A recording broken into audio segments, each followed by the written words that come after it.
परिसरातल्या जुळलेल्या साहित्यप्रेमी आणि कार्यकर्त्यांचं सहर्ष स्वागत करतो। आज आपण मराठीतील प्रसिद्ध लेखक, कादंबरीकार आणि कथाकार राजन गवस यांच्या रिवणा वायली मुंगी या कथासंग्रहाचा परिचय करून घेण्यासाठी एकत्रित आलो आहोत। त्याचा या कथासंग्रहाचा परिचय करून देण्यासाठी आपल्यासोबत डॉक्टर प्रभाकर देसाई सर उपस्थित आहे। मी सरांचे फोरमच्या वतीने आणि आपल्या सर्वांच्या वतीने सहर्ष स्वागत करतो। कार्यक्रमाला सुरुवात करण्यापूर्वी मी सरांचा थोडक्यात आपणास परिचय करून देतो। डॉक्टर प्रभाकर देसाई हे सध्या सावित्रीबाई फुले पुणे विद्यापीठातील मराठी विभागात प्राध्यापक व विभाग प्रमुख म्हणून कार्यरत आहेत। कवी व समीक्षक म्हणून मराठी साहित्य विश्वात त्यांची विशेष ओळख आहे। साहित्य समीक्षा, सौंदर्यशास्त्र, वाङ्मय इतिहास, वाङ्मयीन सिद्धांत हे त्यांचे विशेष अभ्यास विषय राहिले आहेत। नवभारत, नव अनुष्टुप, समाज प्रबोधन पत्रिका, परिवर्तनाचा मुराळी, प्रतिष्ठान, प्रबोधन पत्रिका, समाज प्रबोधन पत्रिका, कवितारती, खेळ, सर्वधारा यांसारख्या वाङ्मयीन नियतकालिकांमधून सरांचे लेखन सातत्याने प्रकाशित होत आले आहे। सरांचे काही ग्रंथही प्रकाशित आहेत। त्यामध्ये आधुनिक साहित्य समीक्षा, वाङ्मय इतिहास मीमांसा, साहित्य आणि राजकारण ह्या पुस्तकांचा समावेश आहे। याशिवाय त्यांनी केलेलं एक संपादन अतिशय महत्त्वपूर्ण आहे, हिंदू समृद्धी की अळगळ, हे या पुस्तकाचं त्यांनी संपादन केलं आहे। भालचंद्र नेमाडे यांच्या हिंदू कादंबरीच्या पहिल्या भागावरच्या विविध लेखांचं संकलन या पुस्तकामध्ये समाविष्ट आहे। मी सरांना विनंती करतो की सरांनी आता आपल्याला रिवणा वायली मुंगी या राजन गवस यांच्या कथासंग्रहाचा परिचय करून द्यावा। धन्यवाद। नमस्कार सर, मला असं वाटतं की माझा आवाज सगळ्यांना पोहोचतो आहे। विशेषतः एक तरी पुस्तक म्हणजे पुस्तक वाचणं, अलीकडचा बदललेला जो डिस्कोर्स आहे तो अत्यंत महत्त्वाचा आहे आणि मला असं वाटतं की त्या संदर्भात ह्या बदललेल्या परिप्रेक्षात या चळवळीला किंवा या अभियानाला दिलेलं जे नाव आहे ते अत्यंत महत्त्वाचं आहे। याचं कारण आपण जर सुरुवातीपासूनचा सगळा साहित्य व्यवहार जर आपण बघितला तर म्हणजे थोडं मध्ययुगीन कालखंडामध्ये जर आपण गेलो तर मध्ययुगीन कालखंडामध्ये ज्ञानेश्वर असतील किंवा एकूण सगळा वारकरी संप्रदाय असेल किंवा त्याचबरोबर महानुभाव संप्रदाय असेल,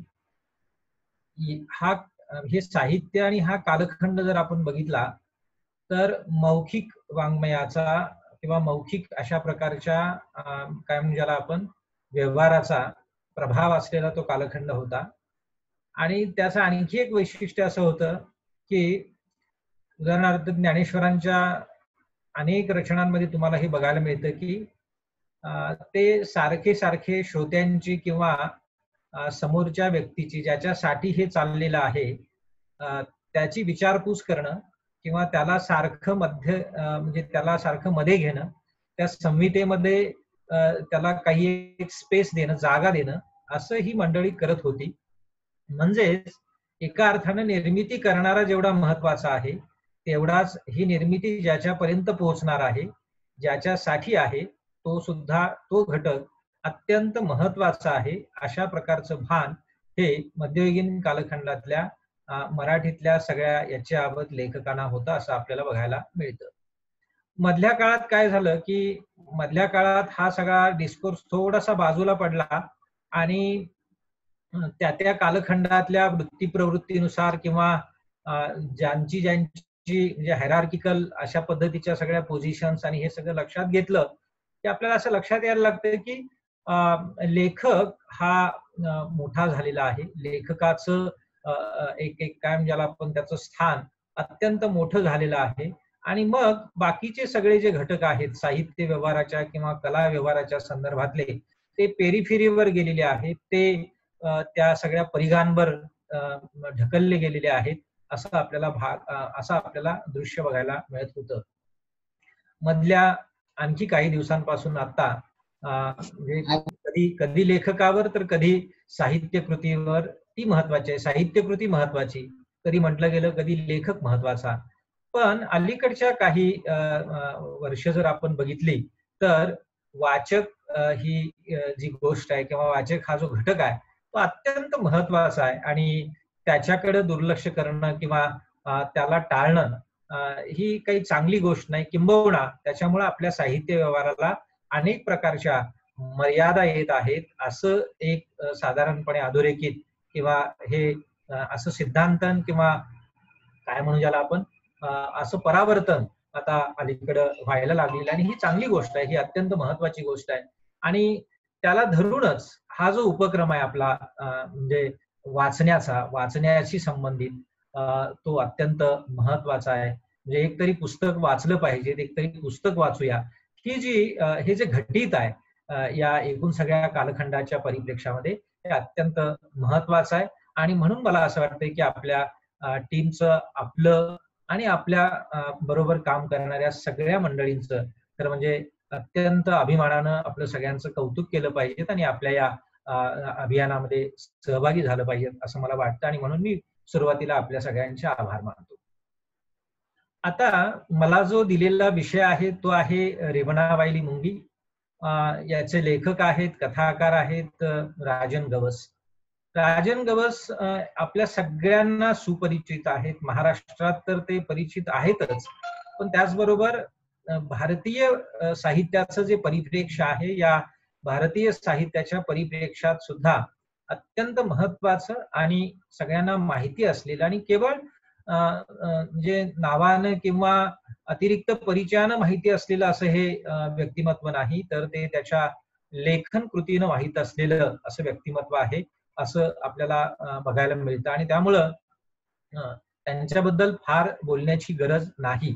पण ज्या लेखकाची ही साहित्य कृती निवडलेली आहे त्या लेखकाच्या म्हणजे वाचकाच्या अनुषंगानं जर आपण बघायला गेलो तर मला माहिती आहे आणि म्हणून मी अध्यारूढ ठेवून जर पुढे गेलो तर तसं करायला नको.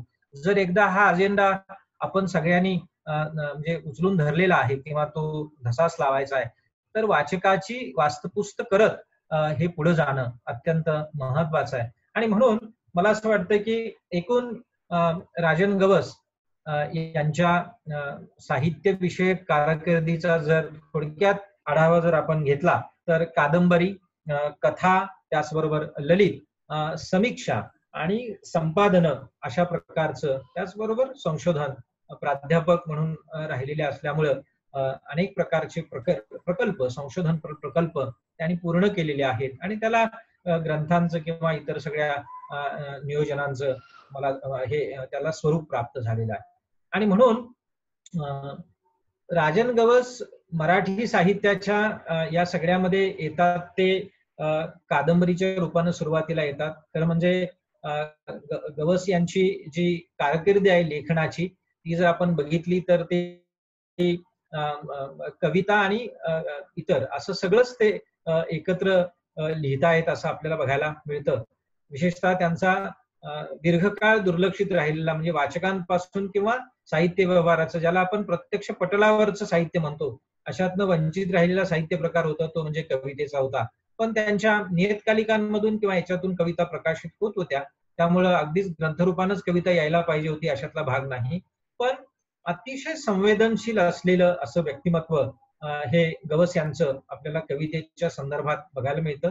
आणि ती जी कवितेची नाळ आहे किंवा तो जो कवितेचा एकूण सगळा परिप्रेक्ष्य आहे तो जर आपण वाचायला लागलो तर तुम्हाला स्त्री, विशेषतः गावाकडची, ग्रामीण भागातली किंवा कुठल्याही याच्यातली क्षेत्रातली स्त्री ही केंद्रस्थानी यायला लागते असं आपल्याला बघायला मिळतं. आणि हेच सूत्र पुढं त्यांच्या एकूण सगळ्या साहित्यामध्ये आपल्याला पाहायला मिळेल. त्यांचं एकूण सगळं साहित्य हे स्त्री या व्यक्तिरेखेभोवती अधिक मला असं वाटतंय की विचार करतं किंवा त्याचं पुरोभूमीकरण करणं आणि केवळ पुरोभूमीकरण करणं नाही तर एका ठाम अशा ज्या एकदम ज्याला काय जगाकडं किंवा जगण्याकडे बघण्याच्या ज्या निष्ठा आहेत, जी मूल्य आहेत, त्या मूल्यांच्या आणि त्या निष्ठांच्या माध्यमातनं हे सगळं करत राहणं असं गवस करत राहतात आणि ते खूप महत्वाचं आहे. म्हणजे तुम्ही चौंडकं, भंडारभोग किंवा धिंगाणा, कळप, तणकट ह्या सगळ्या कादंबऱ्या, बळीचा कादंबरी इथपर्यंत आपण आलो किंवा कविता संग्रह जर कथासंग्रह जर आपण बघितलं तर त्यांचा पहिला कथासंग्रह आता मी ज्याला सुरुवात करणार आहे तो आहे रिवणावायली मुंगी. तो 2001 साली आला. पण त्यानंतर मग आपण माणसात जमा नाही हा कथासंग्रह जर बघितला आणि नंतर रणधीर शिंदे यांनी त्यांच्या प्रकाशित आणि बाकीच्या काही कथांचा ढव आणि लख होऊन या शीर्षकाचा एक संपादित कथासंग्रह तो लोकवाङ्मयानं प्रकाशित केला, तो आपल्या समोर आपल्याला बघायला मिळतो. गवस यांचं एकूण सगळं इतर लेखन जर बघितलं तर भाऊपाध्यांच्या कथेंवरचं त्यांचं काम अतिशय महत्वाचं आहे. आणि भाऊपाध्यांची कथा ही मराठीतली अत्यंत महत्वाची अशा प्रकारची कथा आहे.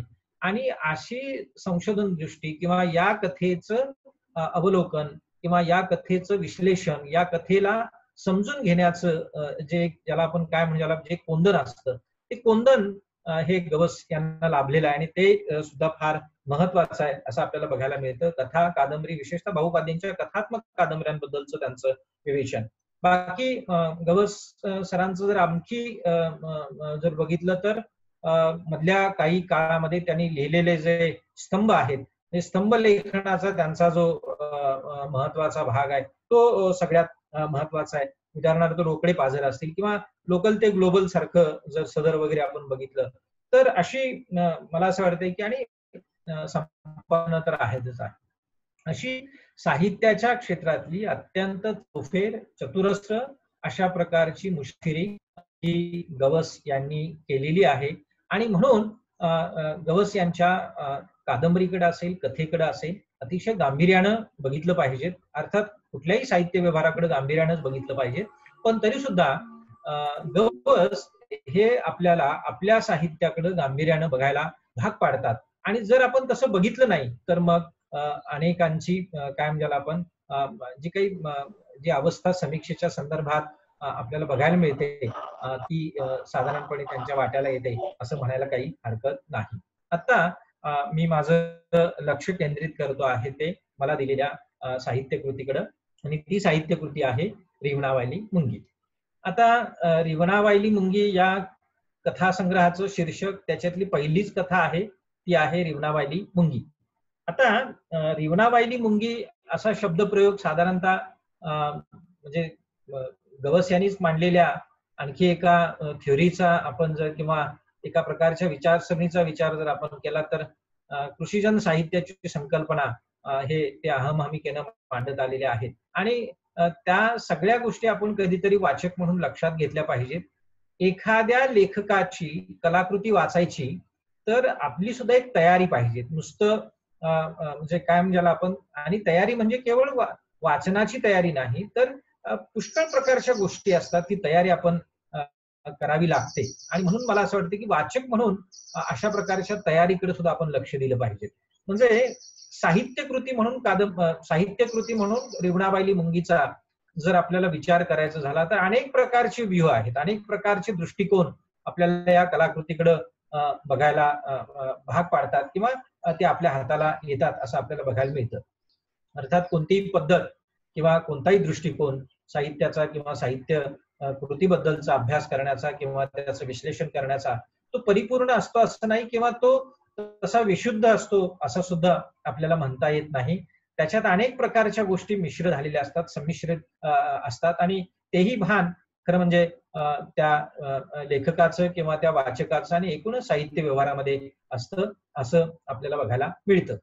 आता आपल्याला एखादी कलाकृती जर बघायची झाली तर ती कशा कशा अंगानं खरं म्हणजे बघता येऊ शकते तर ती लेखकाची कृती असते. म्हणून लेखकाचं परिप्रेक्ष्य त्या कलाकृतीकडे बघताना आपल्याला बशकदा लक्षात घ्यावं लागतं आणि ते येतं आणि ते घेणं गरजेचं असतं.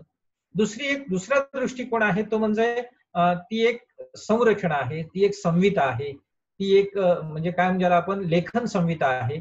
या अनुषंगानं सुद्धा म्हणजे ती संरचना संहिता या अनुषंगानं रूपाच्या अनुषंगानं सुद्धा तिच्याकडे बघावं लागतं आणि ते रूप किंवा तिची जी संरचना असते तिच्यामुळे सुद्धा अनेक प्रकारची वैशिष्ट्य त्या कलाकृतीला प्राप्त झालेली असतात आणि म्हणून तो सुद्धा एक चांगला अत्यंत महत्वाचा अशा प्रकारचा तो दृष्टिकोन आहे असं आपल्याला बघायला मिळतं. आणि मगाशी ज्याचा विचार केला तो आणखी एक दृष्टिकोन आहे तो म्हणजे वाचकाच्या अनुषंगानं कलाकृतीकडे बघणं. वाचक काय या सगळ्यांकडे बघतो आहे, वाचकाची या सगळ्या संदर्भातली काय भूमिका आहे, या संदर्भातून सुद्धा एखाद्या कलाकृतीकडे बघता येतं. चौथा एक ऍस्पेक्ट आहे त्या कलाकृतीच्या अभ्यासाचा, तो म्हणजे आपल्या अवतीभोवती वाचक असू द्या, लेखक असू द्या, किंवा एकूणच समाजातलं कुठलाही म्हणजे माणूस, किंवा ज्याला आपण लिव्हिंग इंडिव्हिज्युअल म्हणतो त्याला, त्याच्या अवतीभोवतीचा कुठलाही घटक जरी आपण घेतला तरी त्याच्या सगळ्या अवतीभोवती सुद्धा एक एक सामाजिक परिस्थिती असते, एक सामाजिक संरचना असतं. आणि ते सामाजिक संरचना सुद्धा पुष्कळदा आपल्याला काय करत असतं, त्या कलाकृतीचा अर्थ लावायला तुम्हाला भाग पाडत असते, किंवा अनेक प्रकारचे इनपुट्स हे त्या सामाजिक संरचनेतनं, सामाजिक स्थितीगतीतनं, त्या आजूबाजूच्या त्या पर्यावरणातनं मिळत असतात, असं आपल्याला बघायला मिळतं. मी साधारणतः या कलाकृतीकडे बघताना या चारही अँगलचा आता थोडा वापर करणार आहे. आणि ते म्हणजे असं काय म्हणजे आपण ठळक आता मी लेखक किंवा आता मी वाचक या अनुषंगानंच बघतो आहे असं न म्हणता सुद्धा तुम्हाला ते पुष्कळदा लक्षात यायला लागेल. आता गवस सरांची किंवा राजन गवस यांची रिवणावायली मुंगी हा म्हणजे ही कथा किंवा रिवणावायली मुंगी हा त्यांचा कथासंग्रह उघडल्या म्हणजे पहिलं पान उघडल्यानंतर त्याची जी अर्पण पत्रिका आहे ती अर्पण पत्रिका अत्यंत महत्वाची आहे असं आपल्याला लक्षात यायला लागेल. आईला त्यांनी अर्पण पत्रिका आईला त्यांनी उद्देशून काय लिहिलेलं आहे, तू सांगितलेल्या गोष्टीसारखी एक तरी गोष्ट आयुष्यात लिहिता यावी राजबा, असं त्या कथासंग्रहाच्या अर्पण पत्रिकेत ते लिहितात. म्हणजे बघा काय म्हणजे पुष्कळदा आपल्याला असं लक्षात यायला लागतं की पुरुष कथाकार आणि स्त्री कथाकार असं जर थोडीशी बायनरी जर आपल्या याच्यातली बघितली आपण, तर पुरुषांच्या कथा आणि स्त्रियांच्या कथा याच्यामध्ये खूप मोठा काय म्हणजे आपण भेद पण, फरक पण आणि एक मोठं अंतर आपल्याला लिहिण्याच्या, समजण्याच्या, मूल्यात्मक आणि इतर सगळ्या परिप्रेक्ष्यामध्ये हे अंतर जाणवायला लागतं. मला असं वाटतं की हे म्हणजे आपल्याकडची जी पितृसत्ताक व्यवस्था आहे, स्त्री आणि पुरुष अशा प्रकारचं विभाजन आहे, अशा अनेक प्रकारच्या गोष्टी आहेत. म्हणजे पैतृक आणि ह्या सगळ्या अनुषंगानं आपल्याला बोलावंच लागतं आणि ते बोलल्याशिवाय तुम्हाला सगळ्याच घटितांचं नीट विश्लेषण करता येत नाही.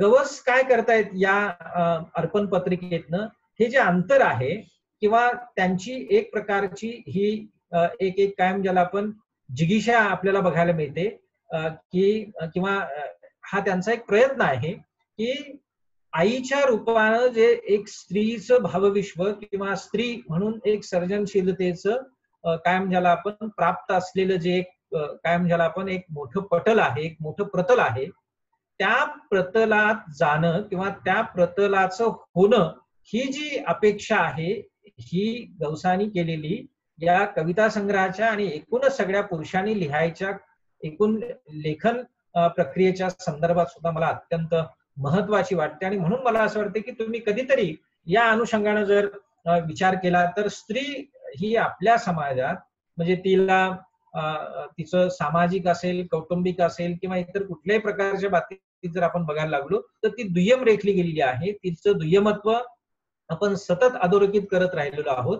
जिथं जिथं शक्य आहे तिथं पुरुष प्रधान त्या सगळ्या साच्यातनं स्त्रीचं दुय्यमत्व अधोरेखित पण करणं आणि तिला बहाल करणं, याच्यामध्ये फार मोठी कायम ज्याला आपण करामत आपण नेहमी कुठलेही घटक, मग त्यात पुन्हा स्त्री पुरुष ह्या सगळ्या प्रकारचे घटक येतातच, कारण पितृसत्ताक एकदा म्हटलं की तुम्ही सगळे त्या परिप्रेक्ष्यामध्ये येता आणि त्याच्यात ते करण्यात धन्यता आपण मानत असतो असं आपल्याला जाणवायला लागेल.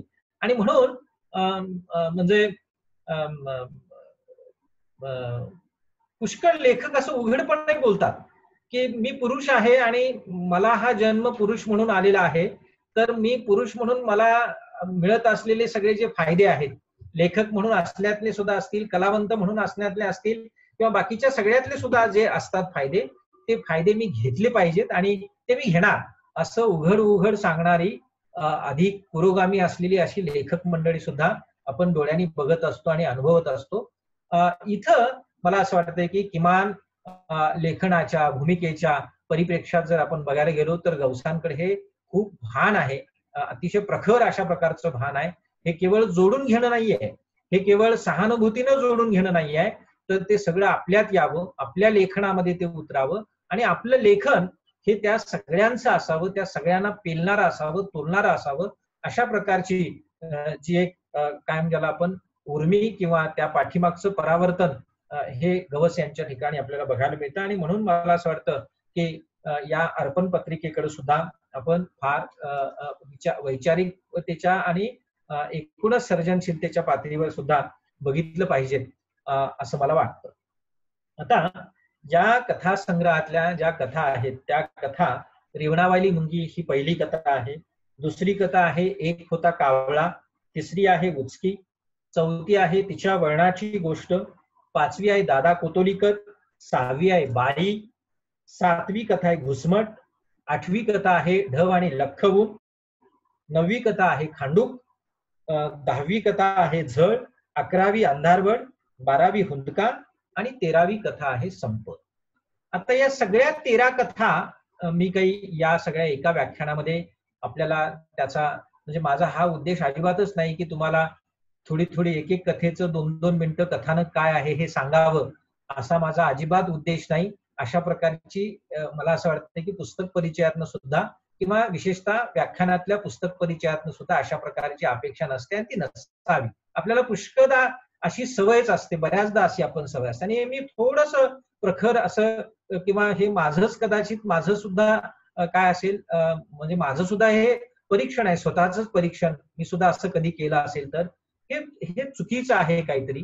आणि म्हणून आपण थोडेसे वाचक म्हणून सुद्धा वेगळ्या प्रकारचे पायंडे आपण पाडले पाहिजेत. बघा, आपण साधा चित्रपट जरी बघितला तर पहिल्यांदा दुसऱ्याला सांगताना काय सांगतो, तर त्याची कथा सांगतो. पटकन लगेच त्या कथेचं जे काय म्हणजे त्यानं दुसऱ्यांदा पिक्चर बघायचा की नाही किंवा काय करायचं, असा सगळ्या प्रकारच्या त्याच्या ज्या शक्यता असतात. आणि जणू काही मला सगळं समजलेलं आहे अशा प्रकारच्या अहमहमिकेत आपण काय करतो, त्याला ते कथानक सांगत असतो. पुष्कळदा समीक्षक सुद्धा, बरेचसे समीक्षक हे कथेचं कादंबरीचं कथानक सांगण्यात धन्यता मानत असतात. मला असं वाटतं की हा मूळ उद्देश नसावा आणि तशा प्रकारचा स्पेस असेल तर ठीक आहे, पण केवळ कथानक सांगणं म्हणजे त्या कथासंग्रहाचं निरीक्षण, परीक्षण, मूल्यमापन करणं नाही असं मी मानतो. आणि म्हणून मला असं वाटते की एक व्यूह गवस यांच्या कथा वाचताना जो माझ्या याच्यात एक आकाराला आलेला आहे तो मला फक्त तुमच्या समोर ठेवायचा आणि माझं तेवढंच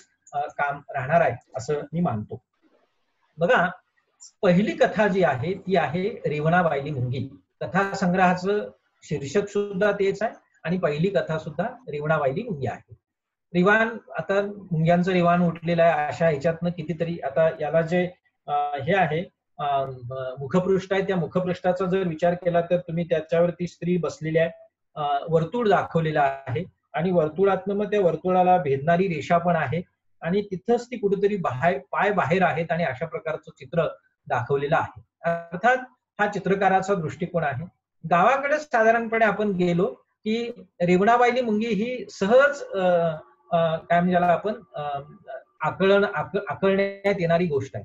अर्थात हे खरं आहे की गवस ज्या भागात राहतात, ज्या प्रदेशाचं प्रतिनिधित्व करतात तो आहे कोल्हापूर जिल्हा. कोल्हापूर जिल्ह्याचा सुद्धा आणखी दक्षिणेकडचा भाग जर आपण बघितला तर गडिंग्लज, गारगोटी असा जो सगळा प्रादेशिक भूगोल जर आपण बघितला आणि तिथली भाषा हे या कथा संग्रहाचं आणखी एक अत्यंत महत्वाचं असं वैशिष्ट्य आहे. आणि म्हणून या सगळ्यातनं त्या कथेत प्रवेश करायला बऱ्याच ठिकाणी साधारणतः देशावरच्या किंवा महाराष्ट्रातल्या सुदूर प्रदेशातल्या त्यांची आणखी वेगळ्या प्रकारची मातृभाषा आहे, आणखी वेगळ्या प्रकारचा शब्दसंग्रह आहे. अशा वेळी त्या कथेतले काही शब्द जरूर आपल्याला अडचणीचे ठरतात, पण त्याच्यामुळे त्या कथेचा सेन्स बिघडतो किंवा त्याच्यातनं त्या कथा समजत नाही असं मात्र अजिबात होत नाही. आणि हे या कथांचं, सगळ्याच कथांचं सगळ्यात महत्वाचं वैशिष्ट्य आहे. म्हणजे ही जी संपृक्तता आहे किंवा हे जे ऑर्गॅनिक अशा प्रकारचं जे काय म्हणजे आपण लेटरिंग झालेलं आहे किंवा हे जे लिहिणं झालेलं आहे ते मला असं वाटतं की या पद्धतीने आपण लक्षात घेतलं पाहिजे. एकूणच रिवणावायली मुंगी असं म्हणायला लागलो की काहीतरी वेगळी अशा प्रकारची काय आहे मुंगी आहे. म्हणजे ती रिवणात राहणारी मुंगी. मुंग्यांचं रिवाण उठतं म्हणजे भोळका, म्हणजे सगळा जो हे असतो आणि त्याच्यापेक्षा ही वेगळी आहे असं अगदी साध्या पातळीवर जरी आपण बघितलं, मग त्याला परत पुन्हा जे तुम्ही फिलॉसॉफिकल आणि म्हणजे काय म्हणजे आपण विचारसरणीच्या अनुषंगानं ज्यावेळी तुम्ही विचार करायला लागता त्यावेळी हे एक मेटाफर बनतं आणि त्या मेटाफर मधून अनेक प्रकारचे अर्थ प्रसृत व्हायला लागतात, प्रसारित व्हायला लागतात. हे आपण लक्षात घेतलं पाहिजे. पण रेवणा वायली मुंगी, वायली म्हणजे वेगळी, रिवाण, रिंगण किंवा घोळका किंवा समूह अशा सगळ्या ह्याच्यातली त्याच्यापेक्षा वेगळी, त्याच्यापेक्षा वेगळं काहीतरी करू पाहणारी अशी मुंगी, अशा प्रकारची म्हणजे मुंगी म्हटलं तर म्हणजे खरं म्हणजे काय करंदीकरांची कविता, करंदीकरांची नाही यांची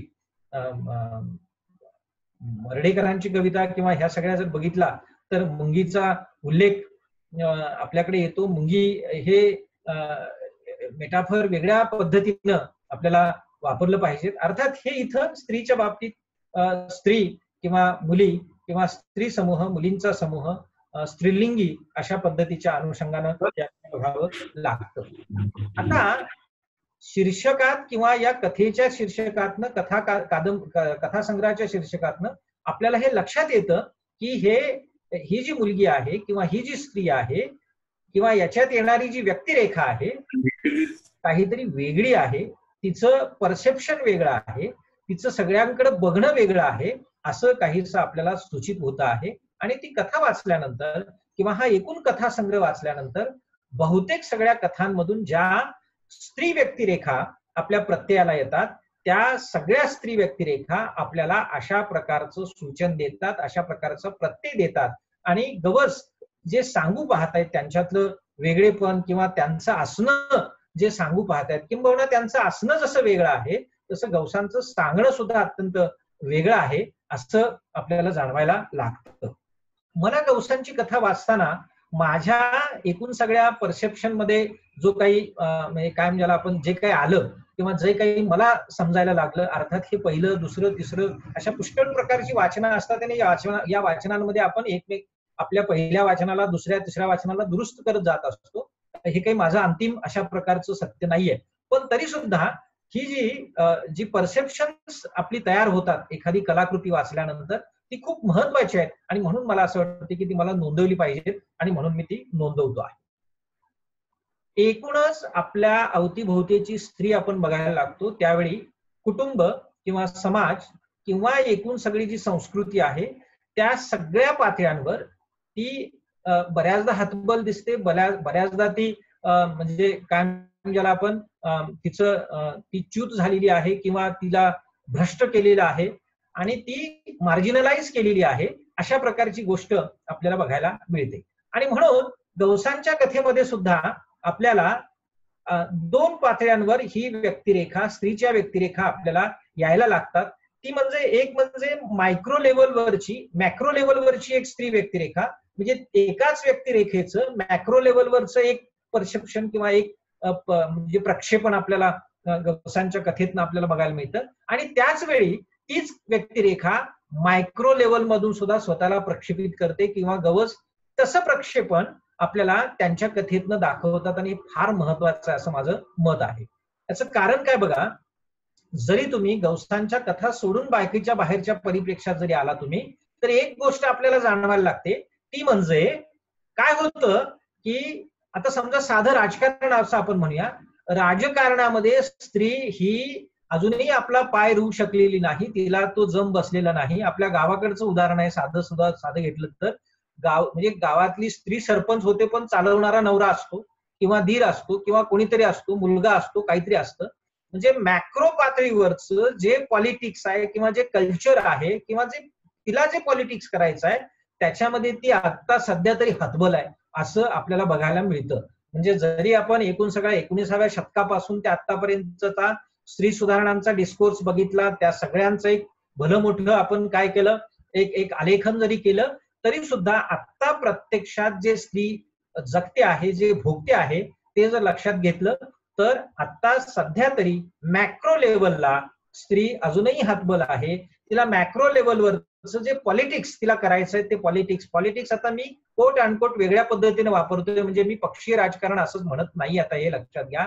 घरातलं राजकारण असेल, संस्कृतीतलं राजकारण असेल, स्वतःच्या बाबतीतलं असेल, स्वतःचं पुरोगमीकरण करण्यातलं असेल, इतरांना समजून घेण्यातलं असेल, अशा सगळ्या पातळ्यांवरचं जे राजकारण आहे हे एका अर्थानं म्हणजे पर्सनली पॉलिटिकल या अनुषंगानं श्रीवाजाच्या डिस्कोर्समध्ये ज्यावेळी आपण बघायला लागतो त्यावेळी ते तिला अजूनही जमलेलं नाही, त्याच्यात ती हतबल होते आहे, किंवा आपण तिला हतबल करतो आहोत असं साधारणपणे आपल्याला बघायला मिळतं. आणि म्हणून मॅक्रो लेव्हलवर हतबल असलेली स्त्री ही गवसांच्या कथेमध्ये येते. पण त्याच वेळी हे गवसांच्या कथेचं अतिशय अनन्यसाधारण अशा प्रकारचं वैशिष्ट्य आहे, ते म्हणजे गवस हे त्याच व्यक्तिरेखेला किंवा त्याच व्यक्तिरेखेतल्या एखाद्या पैलूला मायक्रो लेव्हलवर मात्र ते अधिक म्हणजे तिचं जे असणं असतं, तिचं मूळचं जे असणं असतं, ती जे मूळ करून पाहते आहे त्या सगळ्या पात्यांवर ते तिला आणतात असं आपल्याला बघायला मिळतं. मॅक्रो पातळीवर स्त्री जरी हतबल असली तरी जगातली कुठली स्त्री जरी आपण घेतली, जगातली म्हणतोय मी, ती मायक्रो लेव्हलवर अत्यंत मजबूत असते.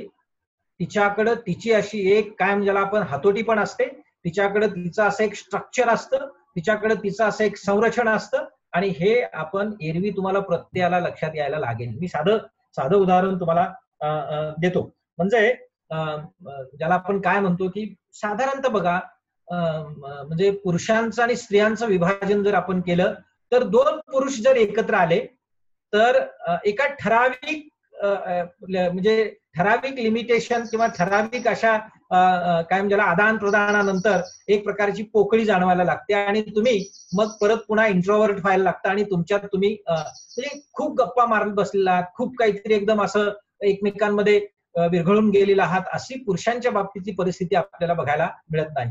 पण दोन बायका ज्यावेळी एकमेकींशी बोलायला लागतात आपण बऱ्याचदा त्यांची थट्टा करतो. म्हणजे आता ह्या बसल्या, आता ह्यांची म्हणजे चावडी सुरू झाली, अशा पद्धतीने आपण त्यांची निर्भत्सना भलेही करू.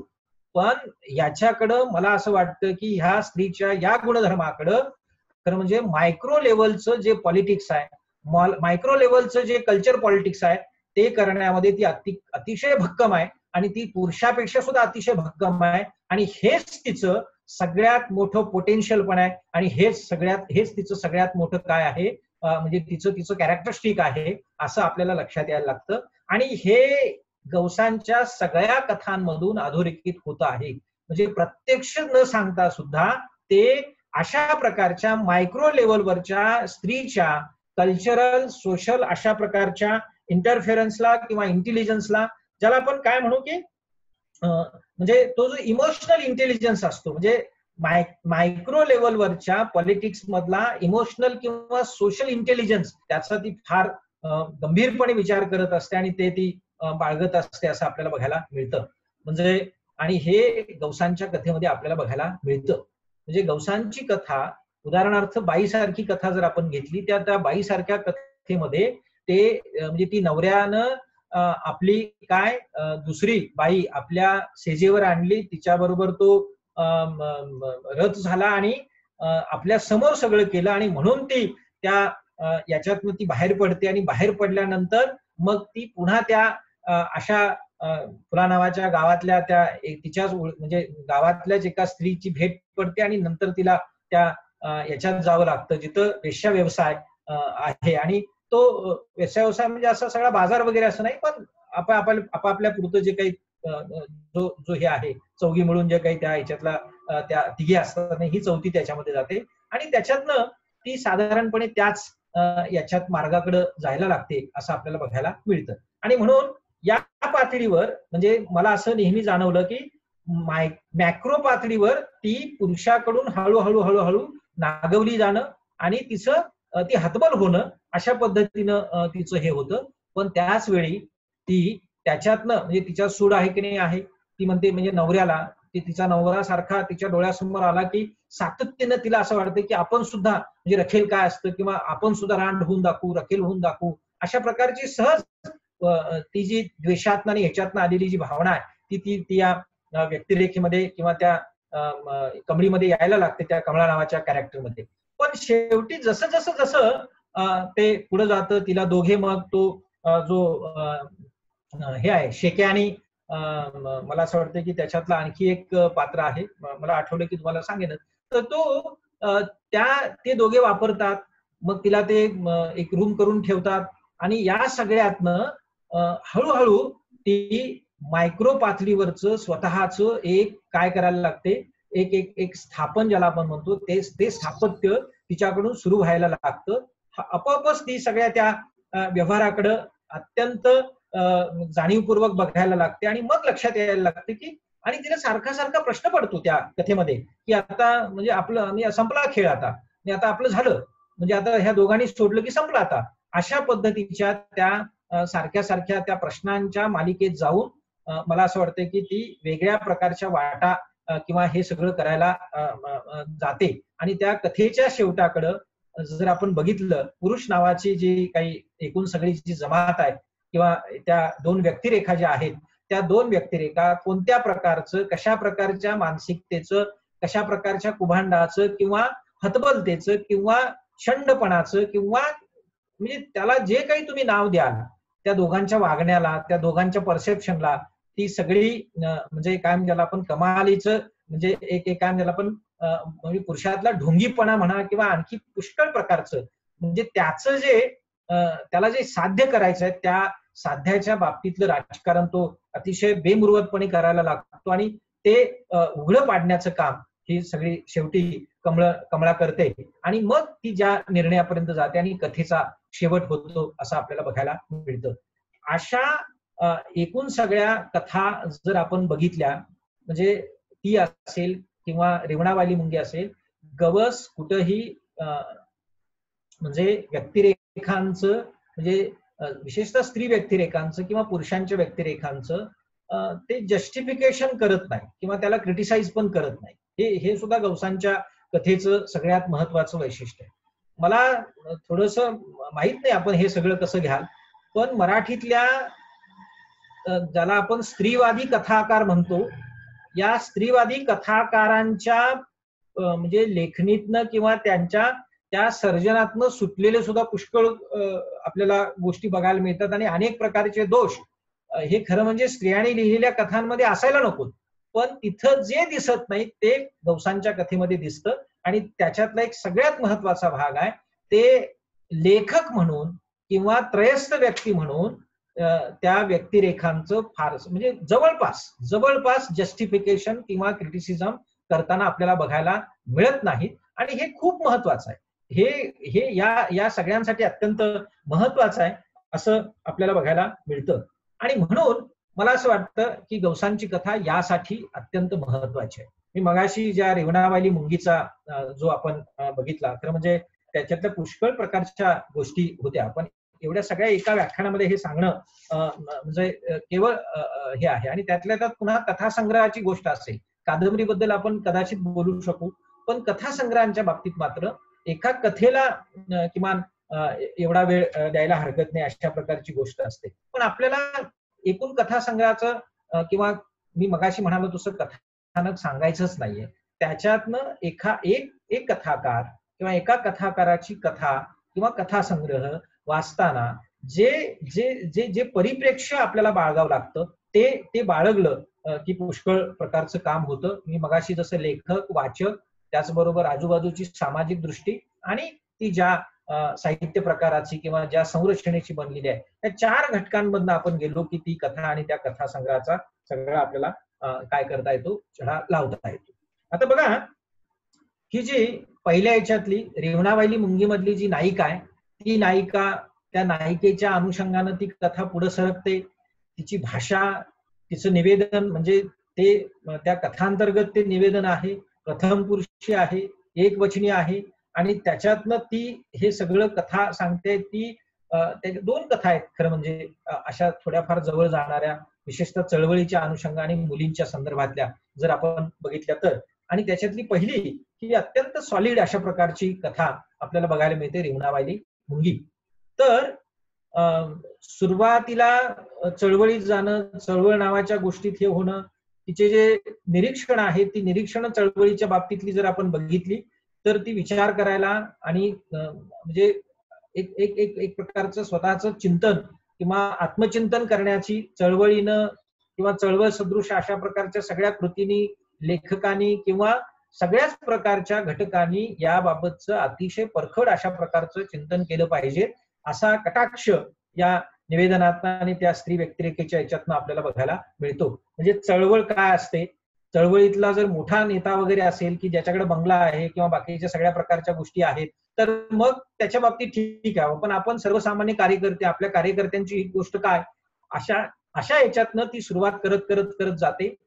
लग्न करायचं नाही किंवा लग्न म्हणजे चळवळीतला कार्यकर्ता, त्याच्याकडून फसवलं जाणं, त्यानं लग्न करणं, परत पुन्हा त्यानं मागं लागणं, अशा अनेक प्रकारच्या गोष्टी त्या स्त्री व्यक्तिरेखेच्या बाबतीत घडतात. आणि शेवटी ती सारखं सारखं सारखं त्या निवेदनात असं म्हणायला लागते की आता मी असं ठरवलंय की आता म्हणजे सगळ्या प्रकारचे ऑप्शन ती सांगते, पण मी ठरवलंय की आता मी घरच्यांसारखं वागायचं, असं एक सारखं पालुपद ती यायला लागतं. आणि ते मुद्दामून आणलं जातं, ते मुद्दामून, आणि ते खिजवतं, आपल्या सगळ्यांना खिजवतं, आपल्या सगळ्यांना विचारात पाडतं, आपल्या सगळ्यांनाच ते अधोरेखित करायला लावतं, आपल्या सगळ्यांवर सारखं सारखं ते काय म्हणून याला आपण एक असं तो जसं म्हणजे कुणीतरी काहीतरी गोष्ट भिरकावल्यासारखी जशी गोष्ट असते तशी ती नाही, आता मी मात्र काही करणार नाही, आता मी घरच्यांसारखं, हे जे आहे ते फार अतिशय खोचक पद्धतीनं ते लेखकानं वापरलेलं आहे आणि ते खूप महत्वाचं आहे असं आपल्याला बघायला मिळतं.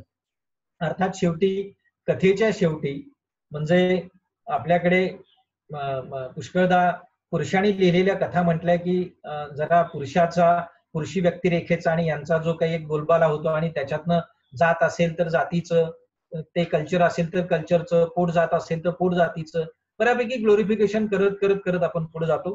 पण गवस इथं कुठल्याही प्रकारच्या गोष्टीचं ग्लोरिफिकेशन या कथासंग्रहातल्या विशेषतः स्त्रियांना केंद्रवरती ठेवून ज्या कथा लिहिलेल्या आहेत तिथं अजिबात ते करत नाहीत असं आपल्याला बघायला मिळतं. आणि या अनुषंगानं मला असं वाटतं की गवसांची या कथासंग्रहातली सगळी कथा ही तुम्हाला काय करते, तर मी मगाशी म्हणालो ते स्त्रीचं मॅक्रो लेवलवरचं जरी ढासळणं असलं, ते ढासळणं आपल्याला काच देणारं असलं, संवेदनशील आपण अधिक असू तर ते काच देणारं असतं, ते आपल्याला त्रासदायक असतं.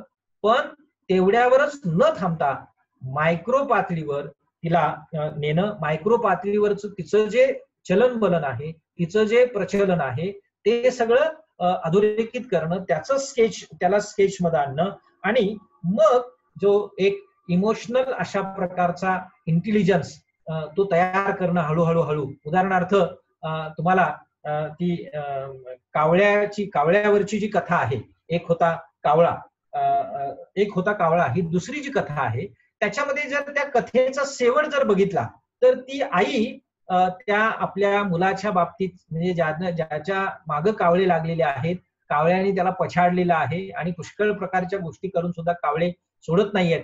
आणि त्याच्यात शेवटी जी आई आहे ती आई त्या मुलाचं संरक्षण करताना शेवटच्या 2-4 ओळींमध्ये आणि इतका तो काय म्हणजे आपण अतिशय महत्वाचा असा तो शेवट आहे त्या कथेचा.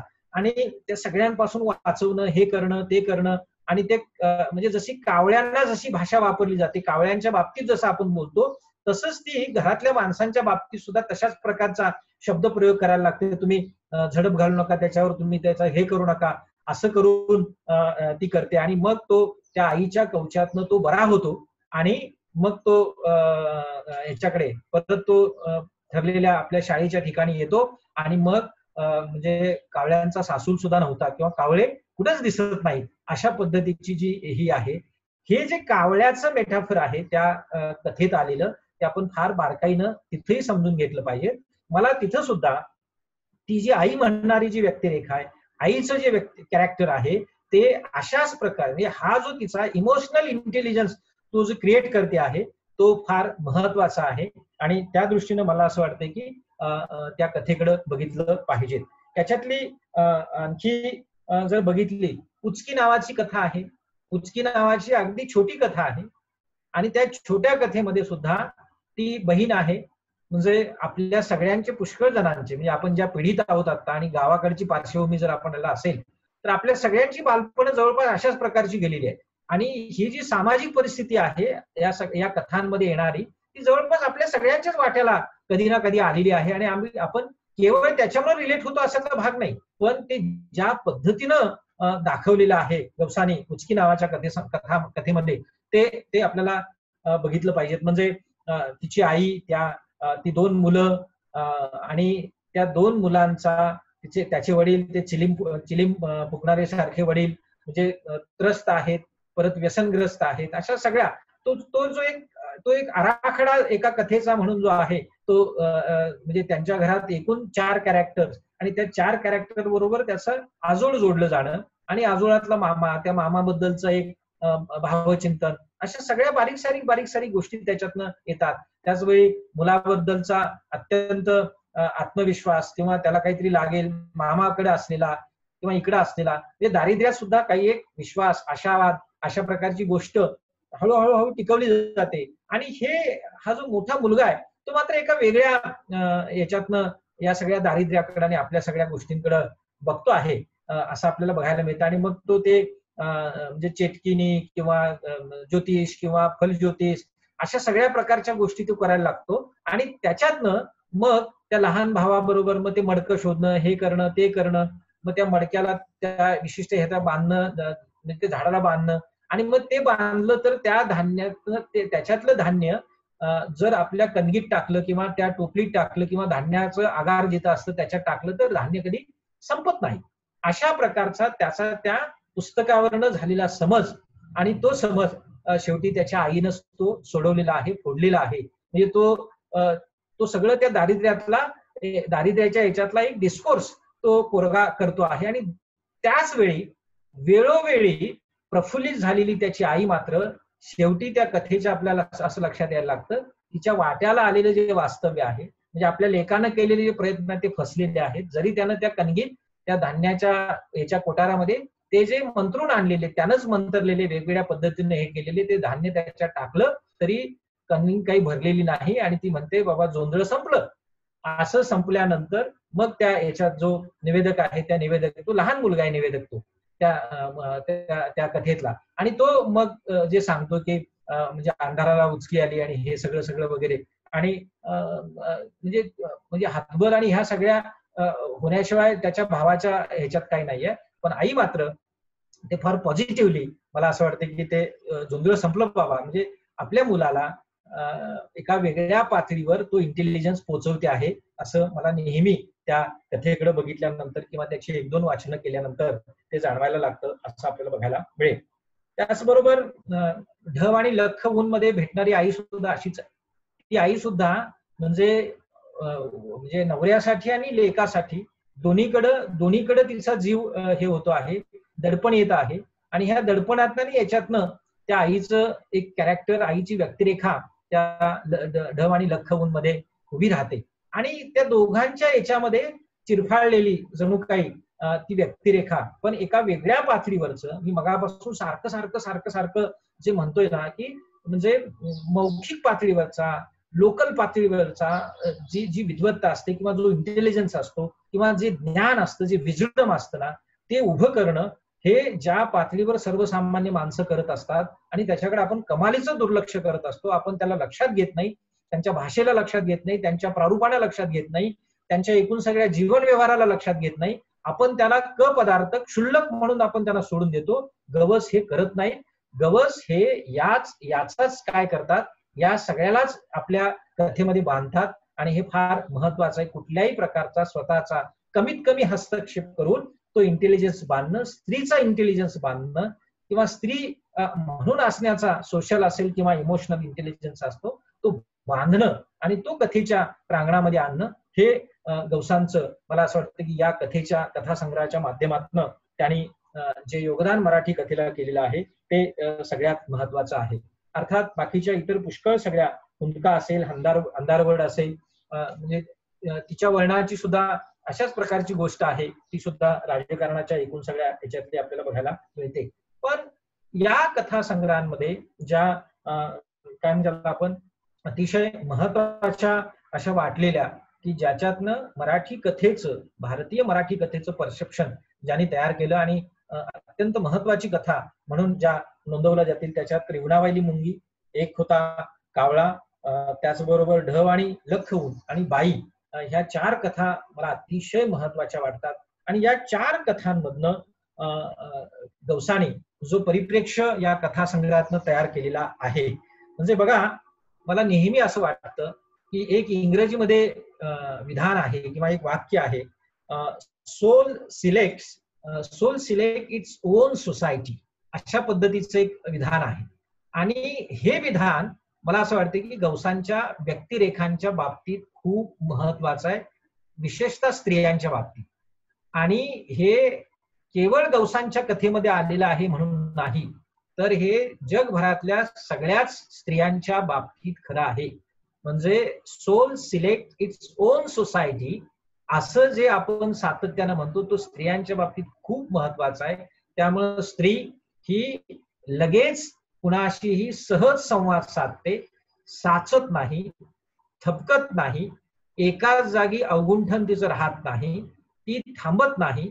गवसांच्या कथेतल्या पुष्कळ व्यक्तिरेखा, स्त्री व्यक्तिरेखा या आत्महत्येबद्दल सातत्यानं त्यांच्या डोक्यात ती एक, काय म्हणजे आपण ते एक एक एक ती कळ येत असते, किंवा तो जो विचार आहे तो सारखा सारखा सारखा, मला वाटतंय की त्या 13 पैकी जवळपास 5-6, 7-8 कथांमध्ये तो त्या स्त्रीच्या बाबतीतला आत्महत्येचा विचार तो सातत्याने येतो. पण आत्महत्या ही त्यांच्या याला म्हणजे ती केवळ विचार किंवा एका एका थोड्याशा पोकळीत आलेली ती गोष्ट आहे. आणि नंतर मात्र जगड्याकडे जाणं, नंतर मात्र स्वतःचं जे जे कॅरेक्टर आहे, कॅरेक्टर म्हणण्यापेक्षा म्हणजे ते पुरुषी नजरेतलं कॅरेक्टर म्हणत नाही, स्वतःची जी व्यक्तिरेखा आहे ती व्यक्तिरेखा सांभाळत स्वतःचा सन्मान, आत्मसन्मान आणि बाकीच्या ह्या सगळ्या गोष्टी सांभाळत कामाला लागणं किंवा पुढे जाणं, हे जे गवसाने हे जे मुळात स्त्रीमध्ये असतं आणि ते तसंच्या तसं दाखवणं, हा मला असं वाटतं की मराठी साहित्यातला स्त्रीवादाच्या आणि स्त्रियांच्या अनुषंगाने केलेला हा सांस्कृतिक राजकारणाचा मोठा हस्तक्षेप आहे, जो गवसाने केलेला आहे, जो अतिशय ताकदीनं केलेला आहे आणि तो अत्यंत महत्वाचा आहे, असं माझं मत आहे. आणि मला असं वाटतं की हे जे स्त्रियांनी उपलब्ध करून दिलेलं आपल्या सगळ्यांनाच जे एक नॅरेटिव्ह आहे किंवा जे एक नॅरेशन आहे, ते लेखकानं पकडायचं असतं. ते स्त्री लेखक असेल किंवा पुरुष लेखक असेल, ते पकडणं खूप महत्वाचं असतं. पुष्कळदा चळवळीच्या किंवा ज्याला आपण सो कॉल्ड विचारधारेच्या साहित्यामध्ये काय होतं, हे जे आपापतः मूलतः उपलब्ध असलेले जे नॅरेटिव्ह असतं स्त्रियांचं किंवा इतर कोणाचंही, पण आता आपण स्त्रियांच्या बाबतीत बोलतोय, हे नॅरेटिव्ह पुष्कळदा बाजूला काढलं जातं आणि त्या नॅरेटिव्हचा फक्त आपल्या दृष्टिकोनातून आपण विचार करायला लागतो आणि त्या विचारधारेत आपण त्याला ढाळायला लागतो. ही बऱ्याचदा चूक मला असं वाटतं की सर्जनशील साहित्यामध्ये पुष्कळदा स्त्री म्हणजे स्त्री लेखकांकडून सुद्धा होते, स्त्रियांकडून सुद्धा होते, आणि ती आपल्याला चळवळीतल्या किंवा कार्यकर्त्यांच्या लेखनामध्ये सुद्धा आपल्याला बघायला मिळते. हे गवसांच्या कथेमध्ये आपल्याला बघायला मिळत नाही. आणि या अनुषंगानं मला असं वाटतं की हे खूप महत्वाचं आहे. खरं म्हणजे या व्यक्तिरेखा आणखी एक गोष्ट सांगतात, मग मी फाळके सरांना विचारणार आहे की मी अजून म्हणजे किती हे करायचंय. मला एक मुद्दा फक्त आता मांडायचा आहे, तो म्हणजे या व्यक्तिरेखा सगळ्या जर आपण बघितल्या तर या व्यक्तिरेखांचं सगळ्यात महत्वाचं असं वैशिष्ट्य आहे, आपल्यावर अन्याय झालेला आहे म्हणून आपल्यापुरतं आपण आपला प्रश्न उठवायचा, प्रश्न उच्चारायचा, त्याला अधोरेखित करायचा आणि आपण त्या संदर्भातली चळवळ आकाराला आणायची, असं ते करत नाहीत. किंबहुना जगातली कुठली स्त्री सुद्धा असं करत नाही. हे जे मॅचिंग पॉइंट्स असतात लेखकाचे आणि प्रत्यक्ष असण्यातले, ते जुळणं खूप महत्वाचं असतं. ते गवस यांच्या कथेमध्ये ते जुळलेले आहेत. तुम्ही जगातला इतिहास जरी आपण बघितला, स्त्रियांनी केलेली कुठलेही रिव्होल्युशन असेल, कुठल्याही क्रांत्या असतील किंवा कुठलाही अत्यंत टोकाचा विचार जरी असला तरी तो रक्तरंजित इतिहास नाही आहे, हे आपल्याला अधिक चांगले सगळ्यांनाच माहिती आहे. आणि म्हणून या अनुषंगानं जर आपण बघितलं तर स्त्री ही रचणारी आहे. आणि या अनुषंगानं मला असं वाटतंय की सामाजिक पातळीवरचा सहानुभाव किंवा सार्वत्रिक पातळीवरचा सहानुभाव हा ती जपते, ती पोचते किंवा ती वृद्धिंगत करते. आणि या दृष्टीनं मला असं वाटतं की गवसांच्या कथांमध्ये आलेल्या ज्या व्यक्तिरेखा आहेत त्या पोळलेल्या आहेत, त्या नागवलेल्या आहेत, त्यांना म्हणजे त्यांची परवड झालेली आहे किंवा त्यांचा हलाल झालेला आहे. पुष्कळ प्रकारच्या गोष्टी झालेल्या आहेत, पण आपल्या जगण्यातनं, आपल्या वागण्यातनं आणि आपल्या सामाजिक आणि सांस्कृतिक अशा प्रकारच्या राजकारणातनं, इमोशनल आणि सोशल इंटेलिजन्स मधनं आपल्यालाच चपराक मारणं, पुरुष म्हणून आपल्यावरच ती कुरघोडी करणं, आणि ती कुरघोडी काही बलीय कुरघोडी नाहीये, तर ती कुरघोडी सांस्कृतिक अंगानं करणं, आणि ते परत पुन्हा बुमरँग आपल्यावर येणं, वाचक म्हणून सुद्धा आणि पुरुष म्हणून असू तर ते अधिक भयानक, अधिक वेगळ्या पातळीवर ते आपल्यावर उधळतं, आपल्यावर बुमरँग होतं. आणि हे गवसांच्या कथेचं अत्यंत महत्वाच्या अशा प्रकारचं कॅरेक्टरिस्टिक आहे, वैशिष्ट्य आहे असं मला वाटतं. आणि त्या परिप्रेक्षातनं किंवा ह्या अशा प्रकारच्या स्त्री संदर्भातनं आणि अशा प्रकारचे संदर्भ किंवा अशा या सगळ्या स्त्री व्यक्तिरेखांना संदर्भांकित जर आपण करत गेलो तर हा गवसांचा जो डिस्कोर्स आहे कथेच्या बाबतीतला, तो मराठी कथेत अतिशय महत्वाचा आहे असं आपल्याला जाणवल्याशिवाय राहत नाही. आणि म्हणून याचा परिणाम म्हणूनच गवसांच्या याच कथासंग्रहामध्ये पुष्कळ पुरुष पात्र जी सुद्धा आहेत ती सुद्धा हतबल म्हणण्यापेक्षा या किमान शेवटी का असेना ते थोडंसं परसेप्शन ते त्या स्त्री व्यक्तिरेखांमुळे किमान जागृत होण्याचं का असेना ते तशी स्पेस ही त्यांना मिळालेली आहे. आणि ज्यांनी ती घेतली नाही त्यांचं नुकसान झालेलं आहे, आणि ज्यांनी घेतली ते साधारणपणे संवेदनशील झालेले आहेत असं या कथा सूचित करतात.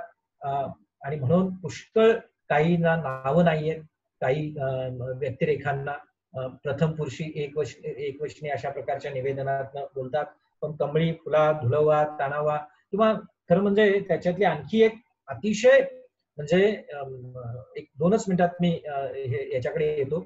सगळ्यात महत्वाची जी त्याच्यातली आणखी एक थोडी मी काय म्हणजे आपण म्हणजे आपल्याकडे या म्हणजे असं लिहिलं म्हणजे खूप हे आहे अशा अनुषंगाने म्हणत नाही मी, पण त्याच्यातली जी एक कथा आहे ती म्हणजे मला असं वाटतं की हुंदका नावाची कथा असेल ती. आणि त्याच्यात दोघांचा म्हणजे बहीण भाऊ आणि भावजय म्हणजे असा तो ट्रायंगल त्याच्यामध्ये आहे.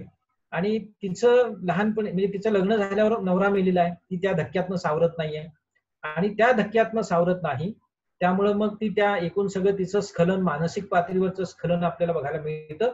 आणि त्यावेळी मग तिचा जो भाऊ रंगा भाऊ जो आहे रंगा, तर तो तिला आपल्याकडे घेऊन येतो, शहरात राहिली तर हे होईल म्हणून.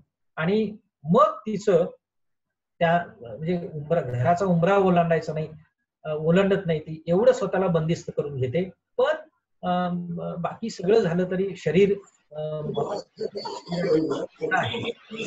लैंगिक पातळीवरचं जे आपण पुष्कळदा ह्या लैंगिकतेबद्दल बोलत नाही, आपण त्याच्याबद्दल म्हणजे गप्प राहतो किंवा अगदीच बोललो तर फारच म्हणजे वळचणीला जाऊन तरी बोलतो, किंवा अगदीच आपल्या म्हणजे अगदीच खाजगीत किंवा ज्याचा आपला आणि त्याचा डिस्कोर्स तेवढाच असतो, म्हणजे त्याच्या पलीकडे ते गाणंच जाऊ नये आणि त्याच्या पलीकडे त्याचा विस्तार पण होऊ नये, अशा प्रकारच्या अत्यंत लिमिटेड अशा ह्याच्यामध्ये चर्चा विश्वामध्ये आपण हे सगळे आपली अनुभव कथन करत असतो, त्याला काही फारसा अर्थ असत नाही.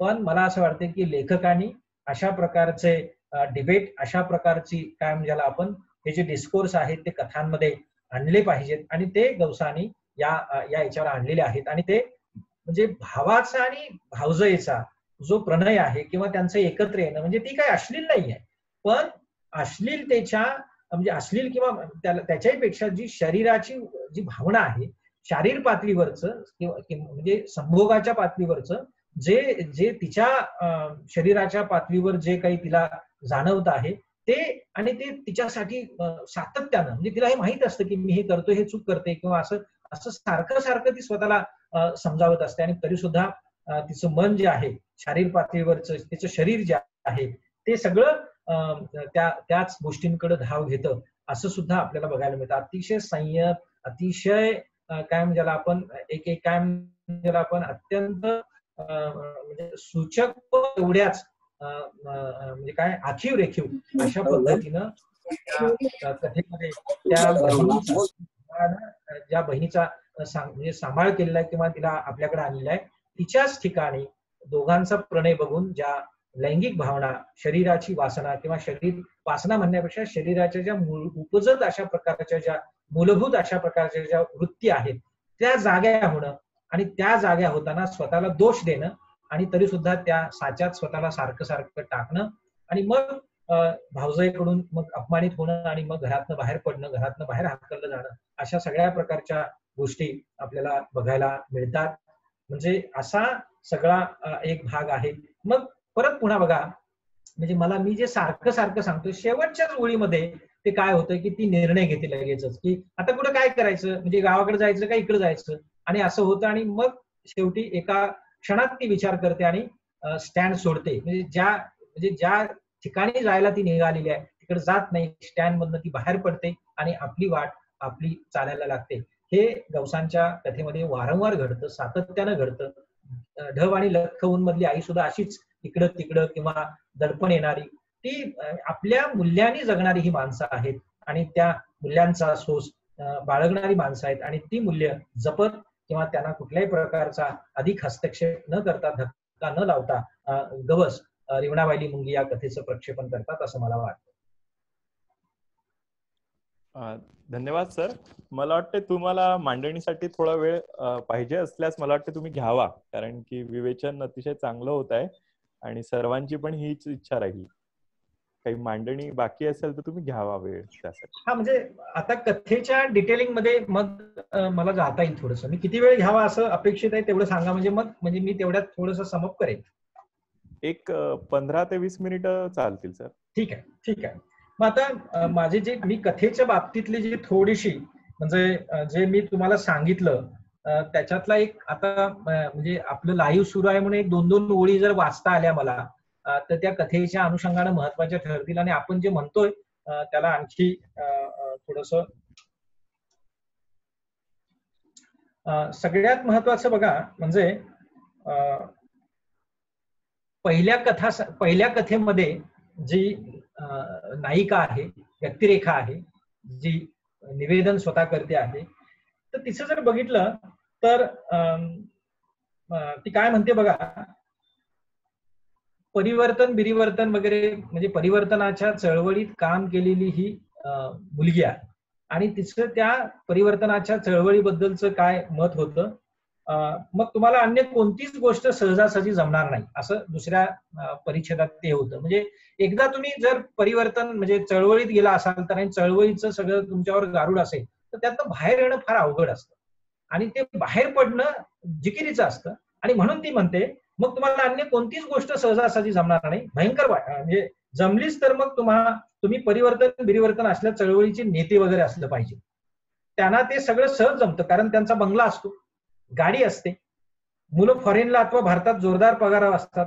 पुन्हा असं की सगळं सांगण्यापुरता असावा हा टोकदार विवेक असतो. म्हणजे सांगण्यापुरता असावं हा टोकदार विवेक, हा केवळ म्हणजे बऱ्याचदा असं म्हणजे मी अतिपरिचयातनं अवज्ञा काय होते की गवस हे लेखक म्हणून माहीत असल्यामुळं जणू काही लेखक त्या सगळ्यात काय करतो आहे, अधिक्षेप करतोय असं पहिल्यांदा समज होतो. पण एकूण सगळी कथा वाचली की मग आपल्याला जाणवायला लागतं की हा लेखक म्हणून गवसांचा अधिक्षेप नाही आहे, तर अशी आता आपल्या पिढीत इथं म्हणजे आपल्या जवळ म्हणजे आपल्या या स्क्रीनवर असणारी सुद्धा पुष्कळ मुलं, त्याच्यातले जे तरुण आहेत ते स्वतः चळवळ करणारे, त्या चळवळीत असणारे आहेत. त्यांना आता त्यांना दुसऱ्या कोणाचं काय ऐकण्याची किंवा सांगण्याची गरज नाही, ते सगळं अनुभवलेलं आहे त्यांनी.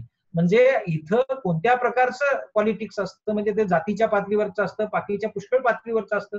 जात हा फॅक्टर पुष्कळ वेळा गवसांच्या या कथेमध्ये येतो आणि तो परत पुन्हा म्हणजे लेकावळ्याची किंवा कुणबी, म्हणजे असं सगळं, म्हणजे मराठा अशा प्रकारच्या जातीचा उल्लेख येऊन सुद्धा परत पुन्हा त्याच्यात कुणबी पाटील आणि मग त्याच्या पुढच्या त्याचं वर्चस्व, अशा सगळे संदर्भ याच्यामध्ये येतात. मला असं वाटते की म्हणजे गवस असतील काय आणि रंगनाथ पठारे असतील काय, किंवा तत्सम ज्याला आपण एका जातीच्या परिप्रेक्षात काही लेखकांकडे बघण्याची आपल्याकडे महाराष्ट्रात एक साधारणपणे सवय आहे, तर ते मला असं वाटतं की या कथा जाती व्यवस्थेचं समर्थन किंवा उलट ते अधोरेखन करत आहेत, उलट त्याला ते सगळं चर्चेच्या डिस्कोर्स मध्ये आणत आहेत आणि त्या व्यक्तिरेखा स्वतःच्या जातीला डिस्कोर्स मध्ये आणत आहेत.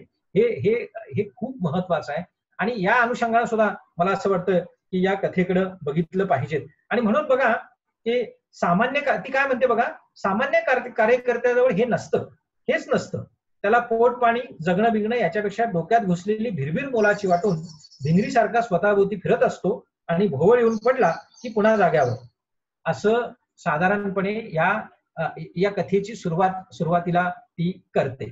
आता या कथेच्या अनुषंगानं भाषेच्या संदर्भात जरी आपण बघितलं तर भाषा ही म्हणजे मी साधारणपणे सारखं जे आपण सभ्यतेचे आव जे आणतो साधारणपणे, म्हणजे आपण काही थोडं शिकलो की पुरुषाची भाषा ही सोफिस्टिकेटेड व्हायला लागते. म्हणजे मी थोडंस म्हणजे निगेटिव्हिटी मध्ये सुद्धा अनेक प्रकारच्या पॉझिटिव्ह गोष्टी आणि स्त्रियांना म्हणजे आपण काय केलेलं आहे सारखं मार्जिनलाइज, त्यांची भाषा असेल मार्जिनलाइज करायची, त्यांची प्रवृत्ती असेल मार्जिनलाइज करायची. म्हणजे समजा मी मगाशी म्हणालो की एसटीत बसल्या सुद्धा तुम्ही ज्यावेळी पुरुष दोघं बसतात त्यावेळी बोलायला किमान अर्धा तास लागतो 2 पुरुषांना बोलायला, त्यावेळी बायका 5 मिनिटात सुरू होतात. 5 मिनिटात सुरू होतात याचा अर्थ त्यांचा तो अतिशय प्लस पॉइंट आहे, लक्षात घेतलं पाहिजे. जर तुम्हाला सामाजिक पातळीवर माझी भाषा म्हणजे बघा जगातल्या कुठल्याही स्त्रीची भाषा कुठल्याही पुरुषाच्या भाषेपेक्षा अस्खलित आहे, ती अधिक परिपूर्ण आहे, ती अधिक कल्चर्ड आहे, ती अधिक सांस्कृतिक आहे, हे आपल्याला लक्षात यायला लागतं. आणि हे गवस कुठेही सांगत नाहीत, तरी सुद्धा गवसांच्या कथेतनं ते सारखं प्रक्षेपित होतं, हे फार महत्वाचं आहे. आणि म्हणून ते त्या भाषेकडे सुद्धा त्या भाषेच्या त्या लहजेकडे सुद्धा तशाच पद्धतीने ते मांडायला आपल्याला बघायला मिळतात. म्हणजे तिची भाषाच म्हणजे एक स्त्री व्यक्तिरेखा जी बऱ्याचदा स्त्रियांच्या म्हणजे सो कॉल्ड स्त्री व्यक्ती म्हणजे स्त्रीवादी लेखिकांच्या याच्यामध्ये सुद्धा ती दिसत नाही. आता अलीकडे ती नीरजा किंवा या काही लेखिकांमध्ये ते यायला लागलेला आहे, हा भाग वेगळा. पण 1985 पासूनची कथा आणि मग गवस असं जर आपण बघायला लागलो म्हणजे 80च्या दशकातलं जर हे सगळं बघायला लागलो तर हे खूप महत्वाचं आहे आणि हे म्हणून आपण लक्षात ठेवलं पाहिजे. म्हणजे बघा म्हणजे माझीच चूक होती, मग व्हायचं ते सगळं झालं, नको होतं तेही झालं. म्हणजे हा परिवर्तनाचा किडा ज्याच्या डोक्यात वळवतो तो आंतरजातीय वगैरे लग्न करून आपण जग बदलणारी क्रांती वगैरे करावी अशा विचारात असतोच. तसा भंपक विचार करून मी एका कळपातल्या हिरोच्या प्रेमात पडले, चक्क प्रेमात, असं ती म्हणते. अगदी हिंदी सिनेमात दाखवतात तसं. त्यानंतर जे झालं त्याची एक फिल्मी स्टाईलची कथा होईल, कारण आमचा हिरो बुळा निघाला. म्हणजे बुळा निघणं, आता हे बघा गावात घरात किंवा इकडं तिकडं बहिणीनं जरी सुद्धा आपल्याला म्हटलं बुळगा आहेस तू, तर ती आपली एकदम अशी आपल्या सगळ्या गोट्या कपाळात जातात. अशा सगळ्या प्रकारची गोष्ट आपल्याला बघायला मिळते. म्हणजे भावा बहिणीच्या डिस्कोर्स मध्ये सुद्धा बहिणीनं काय बोलायचं आणि बहिणीनं काय बोलायचं नाही असे सगळे नियंत्रण आपल्याकडे असतात. पण इथं गवस ही भाषा म्हणजे मुलीला घालून दिलेलं अंगण अंधन आणि हे सगळं जे आहे त्या ह्याच्यातनं बाहेर काढणार तिचं जे मूळचं आहे. गवस कृत्रिम पद्धतीने तिच्यावर काहीच लादत नाही. तिचं जे मूळचं आहे, तिचं जे स्वतःचं सोशल तिनं जे म्हणजे इमोशनल आणि सोशल पातळीवर तिनं लहानपणापासून जे मिळवलेलं आहे ते तिला व्यक्त करू देणं हे गवसांच्या कथेचं सगळ्यात महत्वाचं वैशिष्ट्य आहे असं आपल्याला बघायला मिळतं. आणि म्हणून आता ती म्हणते काय, आता तुम्ही म्हणाल ही बुळा वगैरे बिंदास बोलते म्हणजे भलतीच औरबाई आहे, पण हे स्वाभाविक आहे.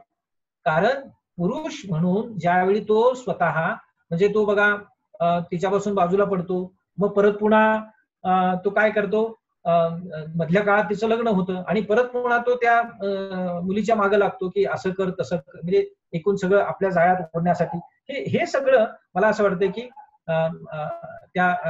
त्या स्त्रीनं किंवा त्या मुलीनं त्या निवेदिकेनं किंवा त्या कथानायिकेनं ज्या पद्धतीने सांगितलं ते खूप महत्वाचं आहे आणि विशेषतः लेखक ते त्या निवेदकाच्या किंवा त्या निवेदनातनं हे सगळं सादर करतोय याला महत्व असं आपल्याला बघायला मिळतं. आता बघा बघण्याचा कार्यक्रम तो या कथेमध्ये आपल्याला बघायला मिळतो. आता आणखी एक बघा म्हणजे एक पहिल्या वेळी त्याला धार पवार नावाचे एक जण बघायला येतात, धार पवार नावाची व्यक्ती. आणि मी चोरून बघितलं त्या धार पवारकडे, ती म्हणते की मी चोरून बघितलं तर तुरकाटी छाप, नुसत्या लांब लचक मिश्या, अगदी म्हणजे अगदी नाटकातल्या पात्राला चिकटवाव्या तशा अशा माणसाबरोबर आयुष्य काढायचं म्हणजे भयंकरच. तरी पण मनाला बजावून ठेवलं विरोध करायचा नाही. हे जे मी मगाशी म्हणत होतो सारखं ती विरोध करायचं नाही असं सारखं स्वतःला जे म्हणत राहते ते हे सगळं आहे. किंवा तिचं लग्न होत नाही, मग ते तिचं जातीचा फॅक्टर जो आहे, मराठा असून सुद्धा अंतर्गत जाती पोट जाती किंवा कडू पाटील वगैरे वगैरे हे सगळं जे आहे ते सगळं मध्ये यायला लागतं आणि मग पुष्कळदा काय व्हायचं, मुलं बघायला यायची आणि काहीच होणार नाही अशा प्रकारचा तो दिनक्रम सुरू होतो आणि मग सगळेजण वैतागतात घरातले. आता ती काय म्हणते बघा, मला शिव्या शाप सगळे मिळायचे आणि ती काय म्हणते, या सगळ्यांची चांगली सवय होऊन गेली आणि कोणी पाहायला आले की मी त्यांच्यापुढे परसाकडे जाऊन बसावं तसं सहज जाऊन बसायचे. म्हणजे हे तुम्ही पुरुष म्हणून किंवा पितृसत्ताक पद्धतीतला जो विवाह सोहळा आहे किंवा विवाह सोहळ्याच्या अगोदरचे जे सगळे सांस्कृतिक कार्यक्रम आहेत भरगच्च अशा प्रकारचे, त्या सांस्कृतिक कार्यक्रमांची विल्हेवाट ही निवेदनातनं आणि त्या आपल्या ह्याच्यातनं ती मुलगी कशी लावते आहे हे सगळं बघणं अत्यंत महत्वाचं, अत्यंत काय म्हणतात आपण कल्चरल दृष्ट्या सुद्धा खूप महत्वाचं आणि खूप गरजेचं आहे असं आपल्याला बघायला मिळतं. नंतर खरं म्हणजे दुसरा एक म्हणजे हे जे म्हणजे पुरुष म्हटलं की डायनामिक, पुरुष म्हटलं की हिरोईक अशी जी सारखी म्हणजे ज्याला काही रंगरूप नाही असा सुद्धा पितृसत्ताक व्यवस्थेमध्ये तो स्वतःला हिरो समजत असतो. आणि हे जे सगळे भ्रम आहेत, हे जे सगळे समज आहेत ते ही जी स्त्री व्यक्तिरेखा आहे ती तुम्हाला ती ढासळवताना हे बुरुज सगळे ढासळत आहेत असं आपल्याला बघायला मिळते. म्हणजे मेहुणीनं तो जो दुसरा एक म्हणून बघायला आलेला मुलगा असतो तुम्हाला चोरून दाखवला, अगदीच मरतुकडा, पांढरट, नाक तेवढं लांब, डोळं खोल खोल, मला तर किळसच आली, गरकन वळले, तांब्याभर पाणी प्याले आणि मंडळी ठरावालाच बसलेली आहे. त्यानंतर ते हळूहळू मोडतं हा भाग परत पुन्हा वेगळा. अशा कितीतरी जागा या निवेदनाच्या बाबतीतल्या पहिल्या कथेमध्ये सुद्धा आपल्याला बघायला मिळतात. आता बघा, तिचा भाबडा चेहरा भलताक भाऊ झाला, मग मात्र मला चिडच आली. मी म्हणाले, बाई ग, तुझ्या प्रियकराला तू सांभाळायला हवंस, तुला लग्न करायचं असलं तर चटकन आटपून घे. तू काही कुकुलं बाळ नाही, चांगला घोडा आहे, त्यात मास्तर आहे, त्याला अक्कल नाही, कशाला ठरवायचंय लग्न. म्हणजे पुरुष आणि स्त्री यांच्यातलं काय म्हणू ज्याला आपण म्हणजे व्यावहारिक असेल, जगण्याच्या पातळीवरचं असेल, इतरांकडे बघण्याचं असेल, स्वतःकडे बघण्याचं असेल, हे परसेप्शन हे म्हणजे दोघांमध्ये असलेल्या केवळ लिंगाच्या भेदामुळेच नाही तर एकूणच कल्चरल ऍस्पेक्ट मधनं किंवा पितृसत्ताक पद्धतीतनं त्याला मिळालेला आयता स्पेस आणि हिला मिळवावा लागणारा स्पेस आणि त्याच्यातनं तिची भाषा, त्याच्यातनं तिचं व्यक्तिमत्व आणि त्याच्यातनं तिचं सोशलायझेशन, कल्चरायझेशन होणं आणि एक मोठा स्पेस स्वतःला मिळवून एका अधिकाराच्या किंवा ज्याला आपण काय म्हणू अशा प्रकारच्या उद्वेगाच्याच का असेना पण दुसरीला शहाणपण शिकवण्याच्या भाषेपर्यंत येणं हे गवसांच्या कथेमध्ये आपल्याला बघायला मिळतं. आता तुझ्या घोड्याला कसं गटवायचं तू गटव वगैरे वगैरे अशा प्रकारची पुष्कळ भाषा म्हणजे सर्वसामान्य, साधारण किंवा ज्या एका विशिष्ट वयातली ही मुलं आहेत, एक विशिष्ट प्रकारचं शिक्षण घेतलेली ही मुलं आहेत, त्या भाषेत त्या कल्चरमध्ये जाऊन किंवा त्या कल्चरचा काय म्हणजे आपण त्या कल्चरचं प्रक्षेपण हे आपल्या कथेमध्ये करणं असं साधारणपणे या गवसांच्या कथामध्ये साधारणपणे आपल्याला म्हणजे पुष्कळ बघायला मिळतं. पुरुषाच्या बाबतीतल्या कितीतरी म्हणजे शब्दांच्या किंवा भाषेच्या पातळीवर गवसांची कथा एकूण सगळी बघितली तर गडिंग्लज, मी मगाशी म्हटलं तसं गडिंग्लज, आत्याळ किंवा करंबळी या सगळ्या प्रदेशातली आहे. गवस हे सुरुवातीपासून कार्यकर्ता म्हणजे देवदाशींची चळवळ असेल किंवा देवदाशी बटा निर्मूलन असेल, म्हणजे विठ्ठल बन्ने किंवा ही सगळी मंडळी आणि या सगळ्या जर आपण बघितला तर कार्यकर्ता अस्सल हाडाचा कार्यकर्ता आणि इतका संवेदनशील असलेला अशा प्रकारचा हा लेखक आहे.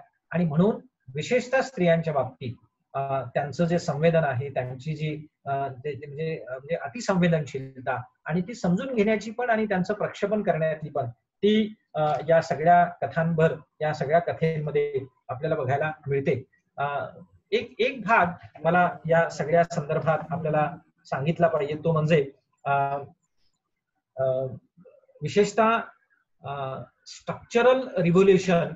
एक दोन कन्सेप्ट आपण फक्त शेवटचा बघूया.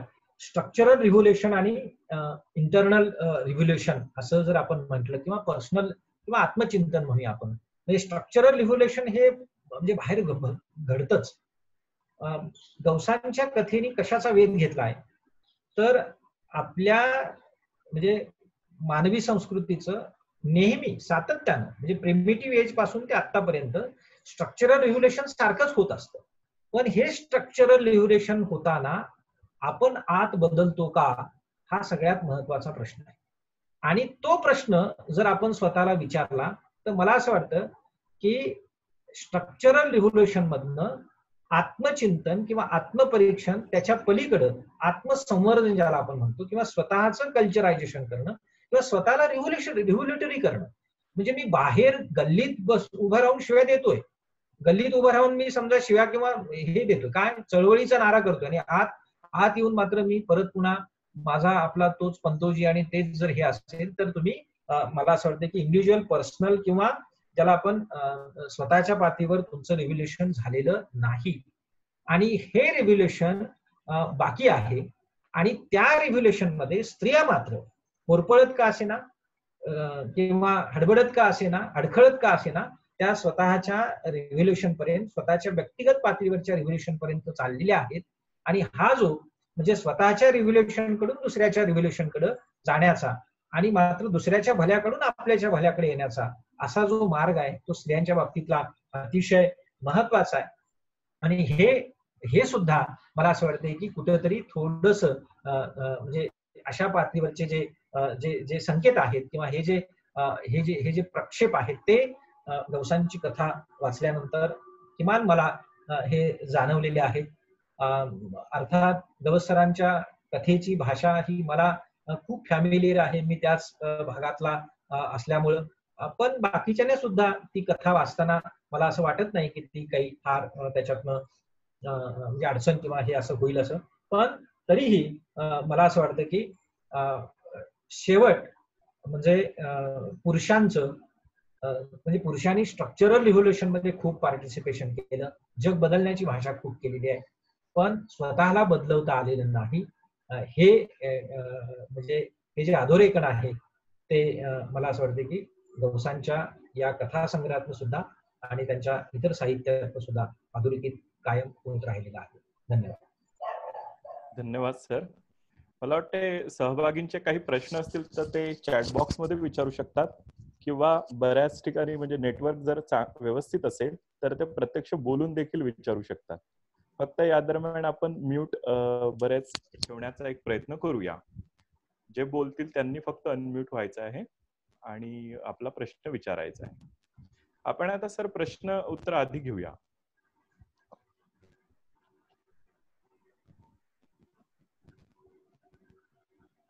देसाई सर नमस्कार. सर नमस्ते. नमस्कार नमस्कार. खूप सुंदर विवेचन केलं आणि खूप वेगळ्या दृष्टीतून किंवा एकूणच कथांच्या आकलनाच्या दृष्टीनं लेखकाच्या एकूण म्हणजे ज्या मांडणीच्या हेतू पाठीमागे काय आहे ते शोधण्याचा जो काही तुम्ही या तुमच्या मांडणीमध्ये सगळं सांगितलं ते खूप म्हणजे महत्वपूर्ण आहे. आणि त्यामुळे त्या ज्यांनी वाचल्या असतील त्यांना एक वेगळी दृष्टी मिळते, तुमच्या विवेचनातून मिळाली, आणि ज्यांनी नाही वाचल्या त्यांना ती एक उत्सुकता निर्माण झाली. मला स्वतःला ते दोन्ही कथासंग्रह फार आवडलेले आहेत. थोडस मला प्रश्न नाही पण एक देशीवादाच्या अंगानं काही या कथांकडे पाहिलं जाऊ शकेल का, किंवा स्त्रीकडे ज्या विशेष सहानुभूतीनं एकूणच देशीवादी लेखक म्हणजे नेमाडे, पठारे, गवस पाहतात, त्या दृष्टीनं आपल्याला काही याच्यात असं वेगळं काही अन्य पुन्हा या स्त्रियांचा अन्वयार्थ लावता येईल का त्यांच्या वर्तणुकीचा? मला नेहमी सर असं वाटतं ना की गवस असतील, पठारे असतील, हे म्हणजे स्त्रियांकडे सहानुभूतीनं नाही बघत असं माझं मत आहे. याचं कारण काय माहिती आहे का, की उलट म्हणजे तुम्ही कथांमध्ये न आलेली आणि जगभरातली स्त्री, मी मगाशी तेच थोडस म्हणण्याचा प्रयत्न केला की आपल्या आजूबाजूला असलेली स्त्री हेच इतकं मोठं संभाषित आहे आपल्याला उपलब्ध असलेलं, आणि तिच्याकडे सहानुभूतीनं बघायची गरजच नाही. इतका मोठा साठा संभार तिच्याकडे, तेवढा मोठा स्पेस, अवकाश तिला प्राप्त आहे. खरं तो अवकाश आणि तो स्पेस आपल्याला समजून घेण्याची गरज आहे. आता देशीवाद म्हणा किंवा कृषीजन संस्कृती अशा प्रकारची मांडणी होत राहिली. देशीवादाला विरोधी मांडणी करणारे सुद्धा विशेषतः जातीचा फॅक्टर जो आहे, जात व्यवस्थेचं काय करायचं, असा सगळा भाग हा चर्चेच्या केंद्रस्थानी सातत्याने येतो. आणि म्हणून मग देशीवाद आणि जातीचं समीकरण ज्यावेळी आपण जोडतो त्यावेळी देशीवादाला थोडंसं हाशियेवर टाकलं जातं किंवा त्याच्या बाबतीतलं एक सांस्कृतिक राजकारण केलं जातं, हेही तितकंच खरं आहे. अर्थात देशीवादी मांडणी करताना सुद्धा जातीचा प्रश्न सोडायला पाहिजे या मताचा मी सुद्धा आहे. आणि तो सोडवूनच तुम्हाला देशीवादाच्या परिप्रेक्ष्यात जावं लागेल, त्याचं हे करावं लागेल. मला नेहमी काय वाटतं माहिती सर, की जसं मार्क्सचं विवेचन मार्क्स असण्याच्या काळात जेवढं झालं त्याच्यापेक्षा 100 पटीने 1000 पटीने अधिक हे मार्क्सच्या उत्तर कालखंडामध्ये झालं. आणि मार्क्स हा अधिक क्रिटिसाइज झाला आणि म्हणून कदाचित मार्क्स अजून अधिक विकसित झाला, व्यापक झाला. तर तसंच हे देशीवादाचं सुद्धा आहे, कृषीजन संस्कृतीचं सुद्धा आहे, किंवा त्याच्या विरोधात सांस्कृतिक म्हणजे सांस्कृतिक विरोधात म्हणून याला आपण म्हणून, हा काही व्यक्तिगत पातळीवरचा विरोध नाहीये. तर त्यात काम करणाऱ्या सगळ्याच विचारसरणींच्या बाबतीत हे खरं आहे. आता राहिला प्रश्न, या व्यक्तिरेखांकडे सहानुभूतीनं बघितलं जातं का? जर सहानुभूतीनं बघितलं गेलं असतं तर गवसांच्या प्रत्येक कथेत किंवा कुठल्या तरी एका कथेमध्ये तिला सुस्थापित करणं, तिला व्यवस्थित करणं, तिच्या भोवती सारखं एक संरक्षणाचं कवच किंवा जाळं आखणं असं सातत्यानं केलं गेलं असतं, किंवा अशी कुठली तरी एखादी कथा ती केली असती. पण हे म्हणजे हे असं या कथांमध्ये घडत नाही, पुष्कळदा घडत नाही. कुठल्या तरी एका पॉइंटला असं वाटतं आपल्याला, पण मग परत पुन्हा ते असं लक्षात येते की हा हस्तक्षेप नाहीये लेखकाचा, किंवा ही केवळ त्यांच्या भोवती असलेली पुरुषी म्हणून किंवा सो कॉल बेगडी अशा प्रकारची सहानुभूती तर अजिबातच नाही. ती आईच्या बाबतीत लक्षात यायला लागते, ती बहिणींच्या बाबतीत लक्षात यायला लागते, ती वेश्यांच्या बाबतीत लक्षात यायला लागते. आणि पुरुष म्हणून आपण केवळ हातबल आहोत, आणि हे हातबल असणं मला असं वाटतं की ते जास्त अधोरेखित होतं. हातबल असण्यापेक्षा आपण कमकुवत आहोत, हातबल तर आहोतच आहोत पण कमकुवत आहोत, आणि आपल्याकडे ती अजून कुवत नाहीये. तशा प्रकारचं सांस्कृतिक राजकारण करण्याची अजून आपल्याकडे कुवतच निर्माण झालेली नाही. अशी चपराकच ही कथा आणि या कथेतल्या व्यक्तिरेखा आणि गवसांचं निवेदन सुद्धा आपल्याला देतं, असं माझं मत आहे. आणि म्हणून केवळ सहानुभूतीतनं गवस किंवा पठारे सुद्धा बघत नाहीत, असं माझं मत आहे. खूप एक वेगळा मुद्दा हा तुम्ही अधोरेखित केला सगळ्याच तुमच्या विवेचनामध्ये, की वरवर पुरुष प्रधान संस्कृतीमध्ये बाया पिचलेल्या किंवा शोषित असं जरी असलं तरी मॅक्रो आणि मायक्रो लेवलमध्ये तुम्ही जो फरक केला, आणि मग ती आतल्या अंतस्थ पातळीवर ती किती बलशाली आहे, तर मला असं वाटतं की हे लेखक म्हणून गवस यांचंही मोठेपण आहे, आणि ते तुम्ही समीक्षक म्हणून आमच्या लक्षात आणून दिलं, यात तुमचीही मर्मज्ञ दृष्टी दिसते. तुमचं मनपूर्वक अभिनंदन. धन्यवाद. Thank you sir. धन्यवाद सर. एक प्रश्न आहे सर चॅटबॉक्स माधव जाधव यांचा. ते विचारत आहेत की कथा संग्रहाची वैशिष्ट्य आणि सामर्थ्य स्थळ आपल्या विवेचनातून आली आहेत, ती अतिशय महत्वपूर्ण आहेत. या कथा संग्रहाची एखादी काही मर्यादा आहे का, त्याविषयी काही सांगू शकाल का? हा, आता मर्यादा असं म्हटलं तर म्हणजे कसं आहे, मी गवसांच्या कथेची मर्यादा जर शोधायची झाली तर ती तुम्हाला थोडीशी कुठे जावी लागेल.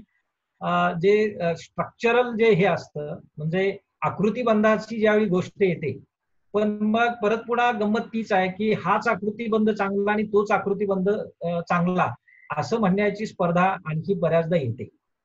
खरं म्हणजे लोकसंस्कृती, लोकसाहित्य आणि कथाबंध किंवा नॅरेशन ज्याला आपण म्हणतो, आणि अलीकडचा आधुनिक कालखंडातला नॅरेशन किंवा कथात्मक याच्याबद्दलचं नॅरेशन किंवा त्याचा जो एक काय म्हणजे आपण डिस्कोर्स आहे, या सगळ्यातनं जर तुम्ही गेला तर कदाचित गवसांच्या कथेमध्ये म्हणजे आता एकूण सगळ्या कथा ज्यावेळी वाचतो त्यावेळी बऱ्याचदा आपल्याला थोडं असं जाणवतं की काही आशयसूत्र जी आहे ती थोडीशी एकमेकांना ती मदत करतायत, किंवा त्याच्यात एखाद्या कथेमध्ये ती तशी थोडीशी पुनरावृत्त होत आहेत असं बऱ्याचदा वाटतं. पण मला नेहमी असं वाटतं की कथा हा वाङ्मय प्रकार जो आहे तो कादंबरी सारखा नाहीये. तो त्या काळात ती कथा लिहायची असते, नंतर परिष्करण करून या कथेत हा भाग आलाय या कथेत तो काढून टाकू असं ते नसतं.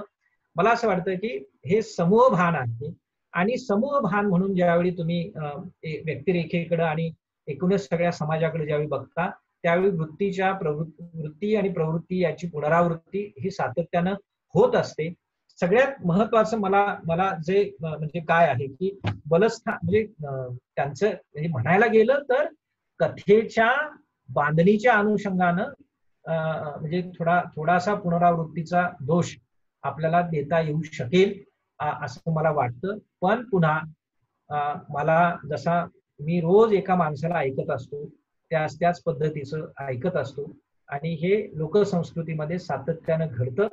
मला असं वाटतं की कलेकडे सुद्धा अशा लोकसंस्कृतीच्या याच्यातनं जर परिप्रेक्षातनं जर आपण बघितलं तर ही जी क्राफ्टमनशिप जी असते ती क्राफ्टमनशिपची किंवा क्राफ्टेड अशा प्रकारचा साचा संरचना असण्याची जी एक अट्टहासाची किंवा अहमनिकेची जी भूमिका असते ती थोडीशी बाजूला ठेवता येते आणि ही अशी बाजूला ठेवली तर मग मला असं वाटतंय की हा दोष सुद्धा थोडासा बाजूला पाहायला लागेल. पण त्याही पेक्षा महत्वाचं काय की कथा कशी आकाराला येते, कथेचा जीव कशात आहे, म्हणजे कथेचा हे काय म्हणजे आकृतीबंध कसा आहे, कथा कुठं संपते, ह्या गोष्टी आपल्याला पाहता येतीलच. पण त्याचबरोबर म्हणजे खेड्यांचे बदललेले संबंध, म्हणजे खेडी ज्या पद्धतीनं बदलली, शहरं आणि खेड्यांचा ज्या पद्धतीचा एक सारखा म्हणजे त्यांच्यातलं जे आदान प्रदान वाढायला लागलेलं आहे, आधुनिकीकरण आहे, शहरीकरण आहे, शिक्षण आहे आणि ह्या सगळ्यातनं जे एक प्रचंड पातळीवरचं खेड्याचं उद्ध्वस्त होणं सुद्धा आहे, खेड्यातल्या मूल्यांचं उद्ध्वस्त होणं सुद्धा आहे. आता मगाशी खडके सर म्हणालेच मूल्यांच्या उद्ध्वस्त होण्याच्या याच्यावर कदाचित जे देशी आणि या सगळ्यांचे संदर्भ जोडता येतील. पण परत पुन्हा मला असं वाटतं की केवळ ग्लोरिफिकेशन करण्यासाठी ते या सगळ्यांकडे अजिबात बघत नाहीयेत. गवस आपल्या कथांमध्ये तरी नक्कीच ते बघत नाहीयेत. परिवर्तनाच्या याच्यातनच ते पाहतायत, त्याच्यातनच ते विश्लेषण करतायत. आणि म्हणून हा जो प्रश्न आहे की माझ्या दृष्टीनं जर दोष द्यायचा झाला गवसांच्या कथेला तर थोड्याशा आशयाच्या पुनरावृत्तीचा आणि आकृतीबंधातल्या थोड्याशा म्हणजे काय म्हणतात 19-20 अशा असण्याचा तोच असू शकतो किंवा तोच आहे. बाकी मला असं वाटतंय की चांगल्या कथा ह्या याच्या पलीकडच्या असतात, या सगळ्या अशा प्रकारच्या चौकटीच्या किंवा काय म्हणजे आपण त्या दोषांच्या त्यांनी जे आपल्याला दिलेलं ते खूप महत्वाचं असतं आणि त्या दृष्टीनं मला असं वाटतं की ही कथा मला महत्वाचीच वाटते. मला वाटते काहींना प्रश्न निश्चितच विचारायचे असतील तर आधी 1-2 प्रश्न केवळ चॅट बॉक्स मध्ये आहेत ते घेऊया आणि मग काही जण हे अनम्यूट करून विचारू शकतील. डॉक्टर मीनाक्षी बराटे यांचा एक प्रश्न आहे की या कथा संग्रहाच्या निवेदन शैलीविषयी काही सांगता येईल का, म्हणजे कसल्या पद्धतीची निवेदन शैली त्यामध्ये आहे. मी मगापासून म्हणालो पासून शैली ही त्या म्हणजे मला असं वाटतं नेहमी की कथेच्या अंतर्गत असलेल्या पात्रच बोलतायत, त्यामुळे कथेच्या अंतर्गत असलेल्या पात्रांकडूनच ती निवेदित केली जाते आहे. पण या कथेचं आणखी एक वैशिष्ट्य मला जाणवतं निवेदनाच्या पातळीवरचं, ते म्हणजे जरी कथेच्या अंतर्गत त्या एका म्हणजे त्या चौकटीत राहून सुद्धा कथेतला निवेदक जो आहे जरी ते पात्र असलं तरी कथेच्या बाहेरचा जो मी मगाशी जो म्हटलं आपल्या आजूबाजूचं सामाजिक जी स्थितीगती असते, परिस्थिती असते, ती पुष्कळ मोठी असते. तिचं एक मोठं असं प्रतल आपल्याला उपलब्ध असतं, म्हणजे एक मोठं वर्तुळ असतं आणि या वर्तुळाला समांतर राहणं हे तो निवेदक सातत्यानं करत असतो. म्हणजे तो त्या गोष्टीपुरता, त्या चौकटीपुरता तो साधारणपणे मर्यादित राहत नाही. तो गोष्टीतनं बाहेर येऊन त्याच्या बाहेरच्या स्थितीगतीतला, संस्कृतीतला किंवा जगण्यातला त्याच्यातला तो रस किंवा ते जे आशय आहेत तो घेऊन परत पुन्हा त्या कथेच्या प्रांतात जात असतो असं मला वाटतं. म्हणजे हे जरा आणखी खुलाशेवार आणि आणखी नीट विचार करून ते मांडावं लागेल. पण मला असं वाटतं की तो बाह्य दुवे जे आहेत कथेच्या बाहेरचे, ते बाह्य दुवे अधिक चांगले माहीत असलेला, त्याचं भान असलेला या कथेतला निवेदक आहे. म्हणजे ती तो म्हणजे स्त्रिया ज्या आहेत या सगळ्यांना हे बाह्य जे भान जे आहे आपल्या जगण्याचं एकूण सगळ्यांनी मोठं भान ह्या स्त्रिया ठेवतात आणि म्हणून त्या कथेपुरत्या कथेत संपत नाही, त्या राहतात. धन्यवाद सर. एक प्रश्न आहे की रिवणा वाहिली मुंगी हे शीर्षक, या शीर्षकाच्या विषयी थोडं सांगावं. हा, मी मगाशी म्हणालो की रिवणा वाहिली, रिवण गावाकडे रिवान म्हणतात, रिवण म्हणतात. म्हणजे रिवान आखा म्हणजे एक वर्तुळ सुद्धा आखणं, म्हणजे ह्या रिवणात यायचं नाही, त्या रिवणात यायचं नाही, रिंगण अशा पद्धतीने सुद्धा होतात. जो तुम्हाला म्हणजे या याच्यावरच तो असा आहे की बाबा म्हणजे हे जे रिंगण आहे हे जे रिवण आहे असं दाखवलेलं आहे. अर्थात ही फार मला असं वाटतं की ती त्या कलावंताची हे आहे. मुंगीचा आणि रिवणाचा ज्यावेळी आणखी परत पुन्हा असतो तर गावाकडे बघा म्हणतात की मुंग्यांचं रिवाण उठले असं म्हणतो आपण. म्हणजे घोळक्यानं त्या मुंग्या हे आहेत, म्हणजे मुंग्यांमध्ये असणारी समूह भावना, मुंग्यांमध्ये असणारी म्हणजे ती जी म्हणजे त्या एका स्पेसिसच्या आहेत अशा पद्धतीची सुद्धा गोष्ट आहे. म्हणजे एकाच प्रकारचं सांस्कृतिक काय म्हणजे आपण त्यांना दिलेलं आपण जगणं, त्यांच्या वाट्याला आणलेलं एकूण सगळं आहे. अशा सगळ्या ह्याच्यातनं बघितलं तर आपण त्या एका रिंगणात, एका रिवणात, एका समूहात त्यांना टाकता येतं. असा साधारणपणे सर्वसामान्य स्त्रीबद्दलचा एक आपल्याला त्यांचं एक आरेखन करता येतं. आता याच्यातल्या ज्या स्त्रिया आहेत त्या अशा नाही, त्या काहीतरी काय करता आहेत, काहीतरी बदल घडवू पाहतायत, आपल्या स्वतःत बदल घडवू पाहतायत, काहीतरी वेगळं बोलू पाहतायत. त्यांच्या बोलण्यात ते हे आहे, ते रिव्ह्युलेशन आहे. म्हणून मी मगाशी म्हणालो की नाही की स्ट्रक्चरल रिव्ह्युलेशन पेक्षा सेल्फ रिव्ह्युलेशन जे आहे ते सेल्फ रिव्ह्युलेशन हे उघड म्हणजे ज्याला आपण ते स्त्रिया एरवी ते करतच असतात. आपल्या गपगुमान राहून सुद्धा म्हणजे एखादी म्हणजे आपण लोकसाहित्यामध्ये जसं आपण सर्वसाधारण वाचक आपण काय म्हणतो की रामाचं किंवा याचं त्याचं आपल्या एकूण भारतीय संस्कृतीमध्ये गुणगान गातो आणि रामाचा दर्जा हा अत्यंत मर्यादा पुरुषोत्तम वगैरे वगैरे असं आपण म्हणतो. त्याच वेळी लोकसाहित्यातली स्त्री मात्र काय करते तर ते राम म्हणून राम, मी रामाला ती राम हलक्या दिलाच, मी रामाला ती शिव्या देते की बाबा त्याला एवढं हे जमलं नाही. अशा प्रकारचं लोकसाहित्यातलं रामायण हे त्या स्त्रीचं हे रामाचं काय करतं, रामाला म्हणजे रामाचं परीक्षण करतं किंवा रामाला क्रिटिसाइज करतं. आता तसं प्रत्येक स्त्री करतच असते, पण हे जे हे आहे हे स्ट्रक्चरल रिव्ह्युलेशन मध्ये म्हणजे सेल्फ रिव्ह्युलेशन रिफ्लेक्ट करणं स्ट्रक्चरल रिव्ह्युलेशन मध्ये त्या करणाऱ्या ह्या स्त्रिया आहेत या कथेतल्या, आणि म्हणून त्या वेगळ्या आहेत. म्हणून त्या समूहातल्या नाही आहेत, त्या रिवणातल्या नाही आहेत, त्या रिंगणातल्या नाही आहेत, त्या घोळक्यातल्या नाही आहेत, त्या कळपातल्या नाही आहेत, आणि त्या वेगळ्या आहेत असं सांगणं हे त्या कथेतनं सूचित करायचं. आणि म्हणून त्या बोलण्यातनं, त्यांच्या एकूण अंगविक्षेपातनं, त्यांच्या एकूण सगळ्या बोलण्यातनं हे सगळं आपल्याला जाणवायला लागतं. आणि म्हणून त्या रिवणावाहिल्या मुंग्या आहेत, ती रिवणावाहिली मुंग्या आहेत. धन्यवाद सर. चॅट बॉक्स मधले प्रश्न हे संपले आहेत. मला ते कुणाचा प्रश्न असेल तर त्यांनी म्यूट करून विचारावा.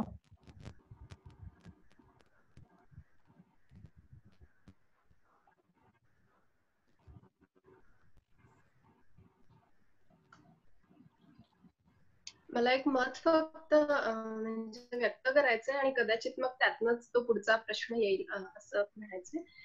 तर सर तुम्ही पर्सनल रेव्होल्युशन आणि स्ट्रक्चरल रेव्होल्युशन ह्या दोन ह्याच्याविषयी बोललात.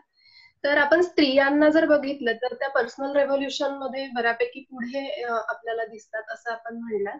आणि स्त्रियांचं हो, आणि स्ट्रक्चरल रेव्होल्युशनच्या बाबतीत जर आपण म्हणलो तर थिअरॉटिकल मांडणी ही स्त्रीमुक्तीच्या दिशेने तशी बरीचशी झालेली आहे, परंतु ती आपल्याला वास्तवामध्ये आलेली दिसत नाही.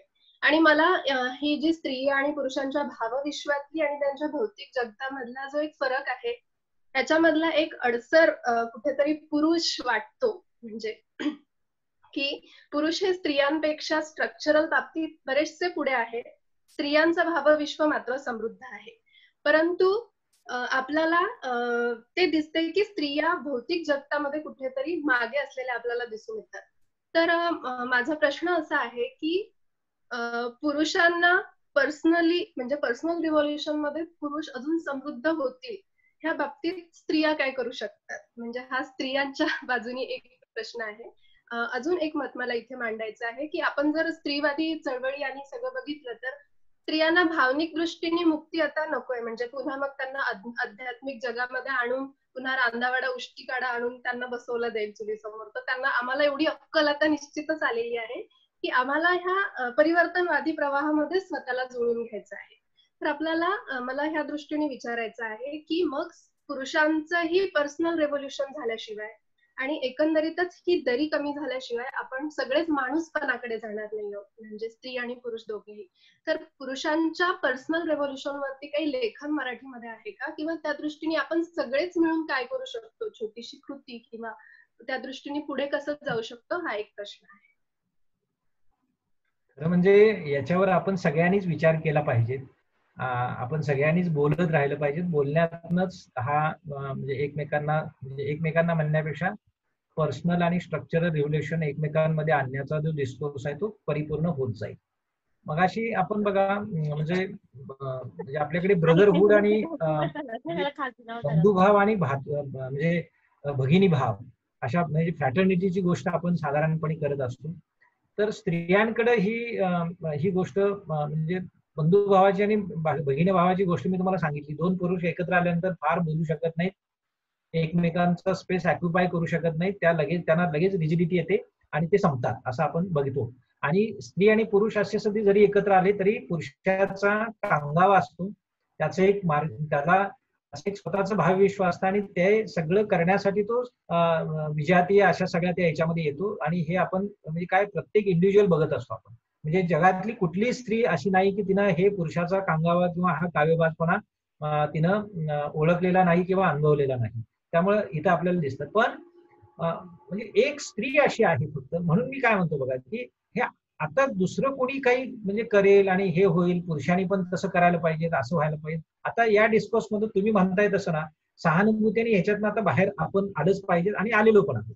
आता स्त्रीनं जे म्हणजे आता सुद्धा काय होते माहितीये का, की पॉलिटिक्स म्हणजे ज्याला आपण याचं म्हणतो की ज्याला आपण पक्षाच्या पातळीवरचं राजकारण म्हणतो, प्रत्यक्ष सरपंच होणं, आमदार होणं, खासदार होणं, याच्या पातळीवर जर आपण बघितलं तर हा अजूनही आपल्याकडे इतका तो पारंपरिक आहे आणि इतका तो पुरुष सत्तावादी असा डिस्कोर्स आहे की तो बघा. आता तुम्ही मत द्या, म्हणजे मत द्या असं म्हणतो ज्यावेळी आपण, त्यावेळी या स्त्रीला मत द्या असं नसतं, तर यांची ही मुलगी आहे हिला मत द्या, आणि यांची ही नात आहे हिला मत द्या, यांची ही सून आहे हिला मत द्या. अशा प्रकारची आपल्याकडची भाषा, अशा प्रकारचा डिबेट किंवा अशा प्रकारचा डिस्कोर्स आपण काय करत असतो, प्रसारित करत असतो. म्हणजे कसं जरी झालं तरीही पितृसत्ता आणि पुरुष हा केंद्रस्थानी राहायला पाहिजे. म्हणजे गिरोतोबी असं सगळं हे आपल्याकडचं आहे. आणि ते शाबूत ठेवण्यासाठीचे हे सगळे स्ट्रक्चर ते मेंटेन ठेवणं आणि त्या ह्याच्यासाठी हे सगळं स्ट्रक्चर वापरणं, अशा प्रकारची प्रवृत्ती आपल्याला बघायला मिळते. आता बघा दुसरी आणखी गोष्ट काय की मी म्हणजे महात्मा गांधीजींनी असं म्हटलेलं होतं की विशेषतः हिंद स्वराज्य आणि नई तालीम या सगळ्या संदर्भात जर आपण बघितलं तर बळाच्या अनुषंगानं जर समजा बाबा पुरुषा तू मजबूत असशील तर असशील, तू एकदम बलवान आहेस असं आपण कदाचित म्हणू, ज्याला आपण स्नायू, त्याला आपण मस्क्युलिनिटी म्हणतो आपण, म्हणजे शारीरिक म्हणजे बळ ज्याला आपण म्हणतो त्याच्यात. पण ज्यावेळी मनाच्या पातळीवरची जी शक्ती आहे, मनाच्या पातळीवरचं जे हे आहे ना, त्याच्यात ती स्त्री कुठंही पुरुषापेक्षा कमी नाही, उलट ती जास्त आहे. हा जो एकूण एज्युकेशन मधला आणि एकूणच सगळ्या देशाच्या बांधणीतला जो बेस असायला पाहिजे ना, त्या बेस पासून आपण गांधीलाच आपण बाजूला केलं किंवा बाकीचे आहे ना, हे माणसं मारणं हा आपल्याकडे फार चांगला उद्योग आहे. मग माणसं मारली की विचार मारता येतो आणि मार्जिनलाइज करणं किंवा त्यांच्या बाबतीत वादविवाद करणं. आता गांधी आणि आंबेडकर हे दोन खरं एकमेकांना कित्येक बाबतीत पोषक आहेत, पूरक आहेत, पण आपण दोन याच्यामध्ये जातीय वितंडवाद आणायचा आणि ह्याने ह्यालाच मानायचं आणि त्यांनी त्यांनाच मानायचं, अशा प्रकारच्या याच्यामधून आपण पुरुष सुद्धा महापुरुष किंवा विचारवंत संपवत असतो.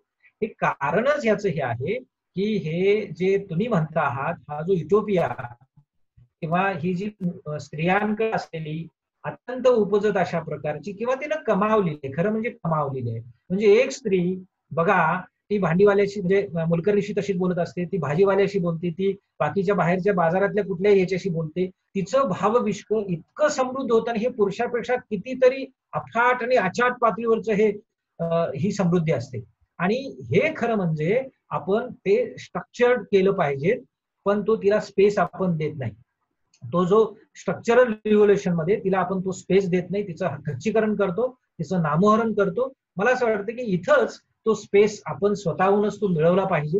तो मिळवण्यासाठीच्या म्हणजे ते प्रयत्न सुरू झाले की सुरू झालेले आहेत, ते मिळवण्यासाठीच्या गोष्टी पुढे सुरू झालेल्या आहेत की झालेल्या आहेत. मला असं नेहमी वाटतं की विशेषतः शहरी म्हणजे माफ करा, मी असं काही शहरी आणि ग्रामीण याच्यातला भेद करू इच्छित नाही, पण जसं आता सुशांत सिंगनं आत्महत्या केली असं आपल्याला बघायला मिळतो. कलावंत होता, प्रबुद्ध असा कलावंत होता, पण त्याला आत्महत्या करावीशी वाटली, सगळ्या प्रकारच्या गोष्टी असून सुद्धा.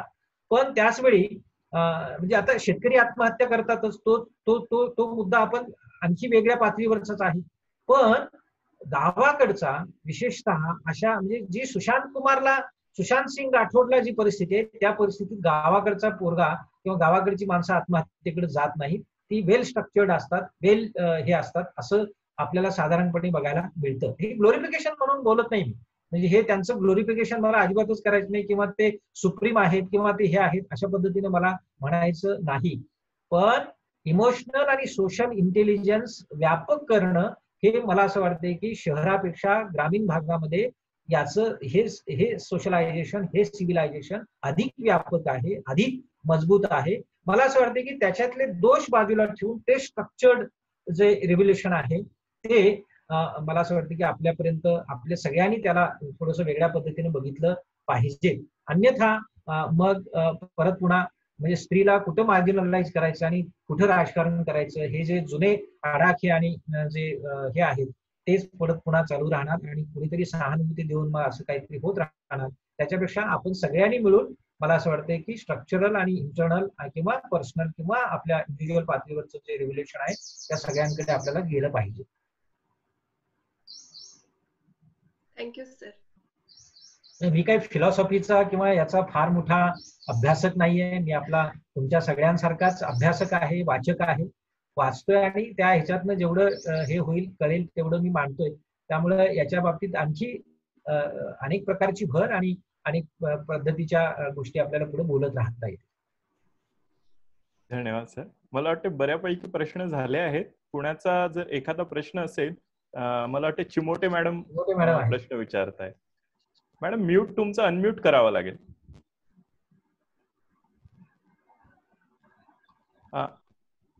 म्यूट आहे ते अनम्यूट करावं. हा मॅडम नमस्ते. सर नमस्कार. नमस्कार. काय म्हणता सर, कसे आहात? सर तुमचं ऐकता नाही आलं मला. सुरुवातीचं जरा विद्यापीठात गेले होते, काम होतं तर, पण नंतरची थोडी चर्चा ऐकली आणि स्त्रियांच्या बाबतीतला जो कणखरपणा तुम्ही जो ठामपणे मांडला तर मजा आली, खूप आवडलं मला. तो गौरव सरांनी ठामपणे मांडलाय म्हणून मी हे करू शकलो. खूपच सुंदर, खूपच सुंदर. सर काय होतं, सतत तिची अबला, नंतर कमकुवत, नंतर अत्यंत संवेदनशील, किंबहुना ती कुठल्याच पातळीवर अशी ठाम निर्णय घेऊ शकत नाही, अशी प्रतिमा तिची जी सातत्याने रंगवली जाते. मुळात सर स्त्रीच्या निर्णयाशिवाय पुरुष कुठंच काही हालू शकत नाही, हे इतकं महत्वाचं सत्य आहे. पण ते उलगडून दाखवायला जो एक ठामपणा लागतो पुरुषांच्या मनामध्ये आणि स्त्रियांना पण तो स्वीकारायला स्वतःला, हे होत नाही. पण छान. आणि या निमित्ताने सर गवस सरांचा हा कथासंग्रह वाचायची इच्छा झाली. मी तो अजून वाचलेला नाहीये, पण तुम्हाला ऐकताना मजा आली खूप. Thank you madam. धन्यवाद. छान चर्चा झाली आणि मस्त चर्चा झाली. Thank you madam. पण आता समारोपाकडे येऊया. लॉकडाऊन स्पेशल डिजिटल फोरम द्वारा आयोजित पुस्तकं समजून घेऊया या उपक्रमाच्या 21व्या दिवशी आपण डॉक्टर प्रभाकर देसाई सरांकडून राजन गवस यांचा रिवणा वायली मुंगी या कथासंग्रहावरचं एक भाष्य ऐकलं.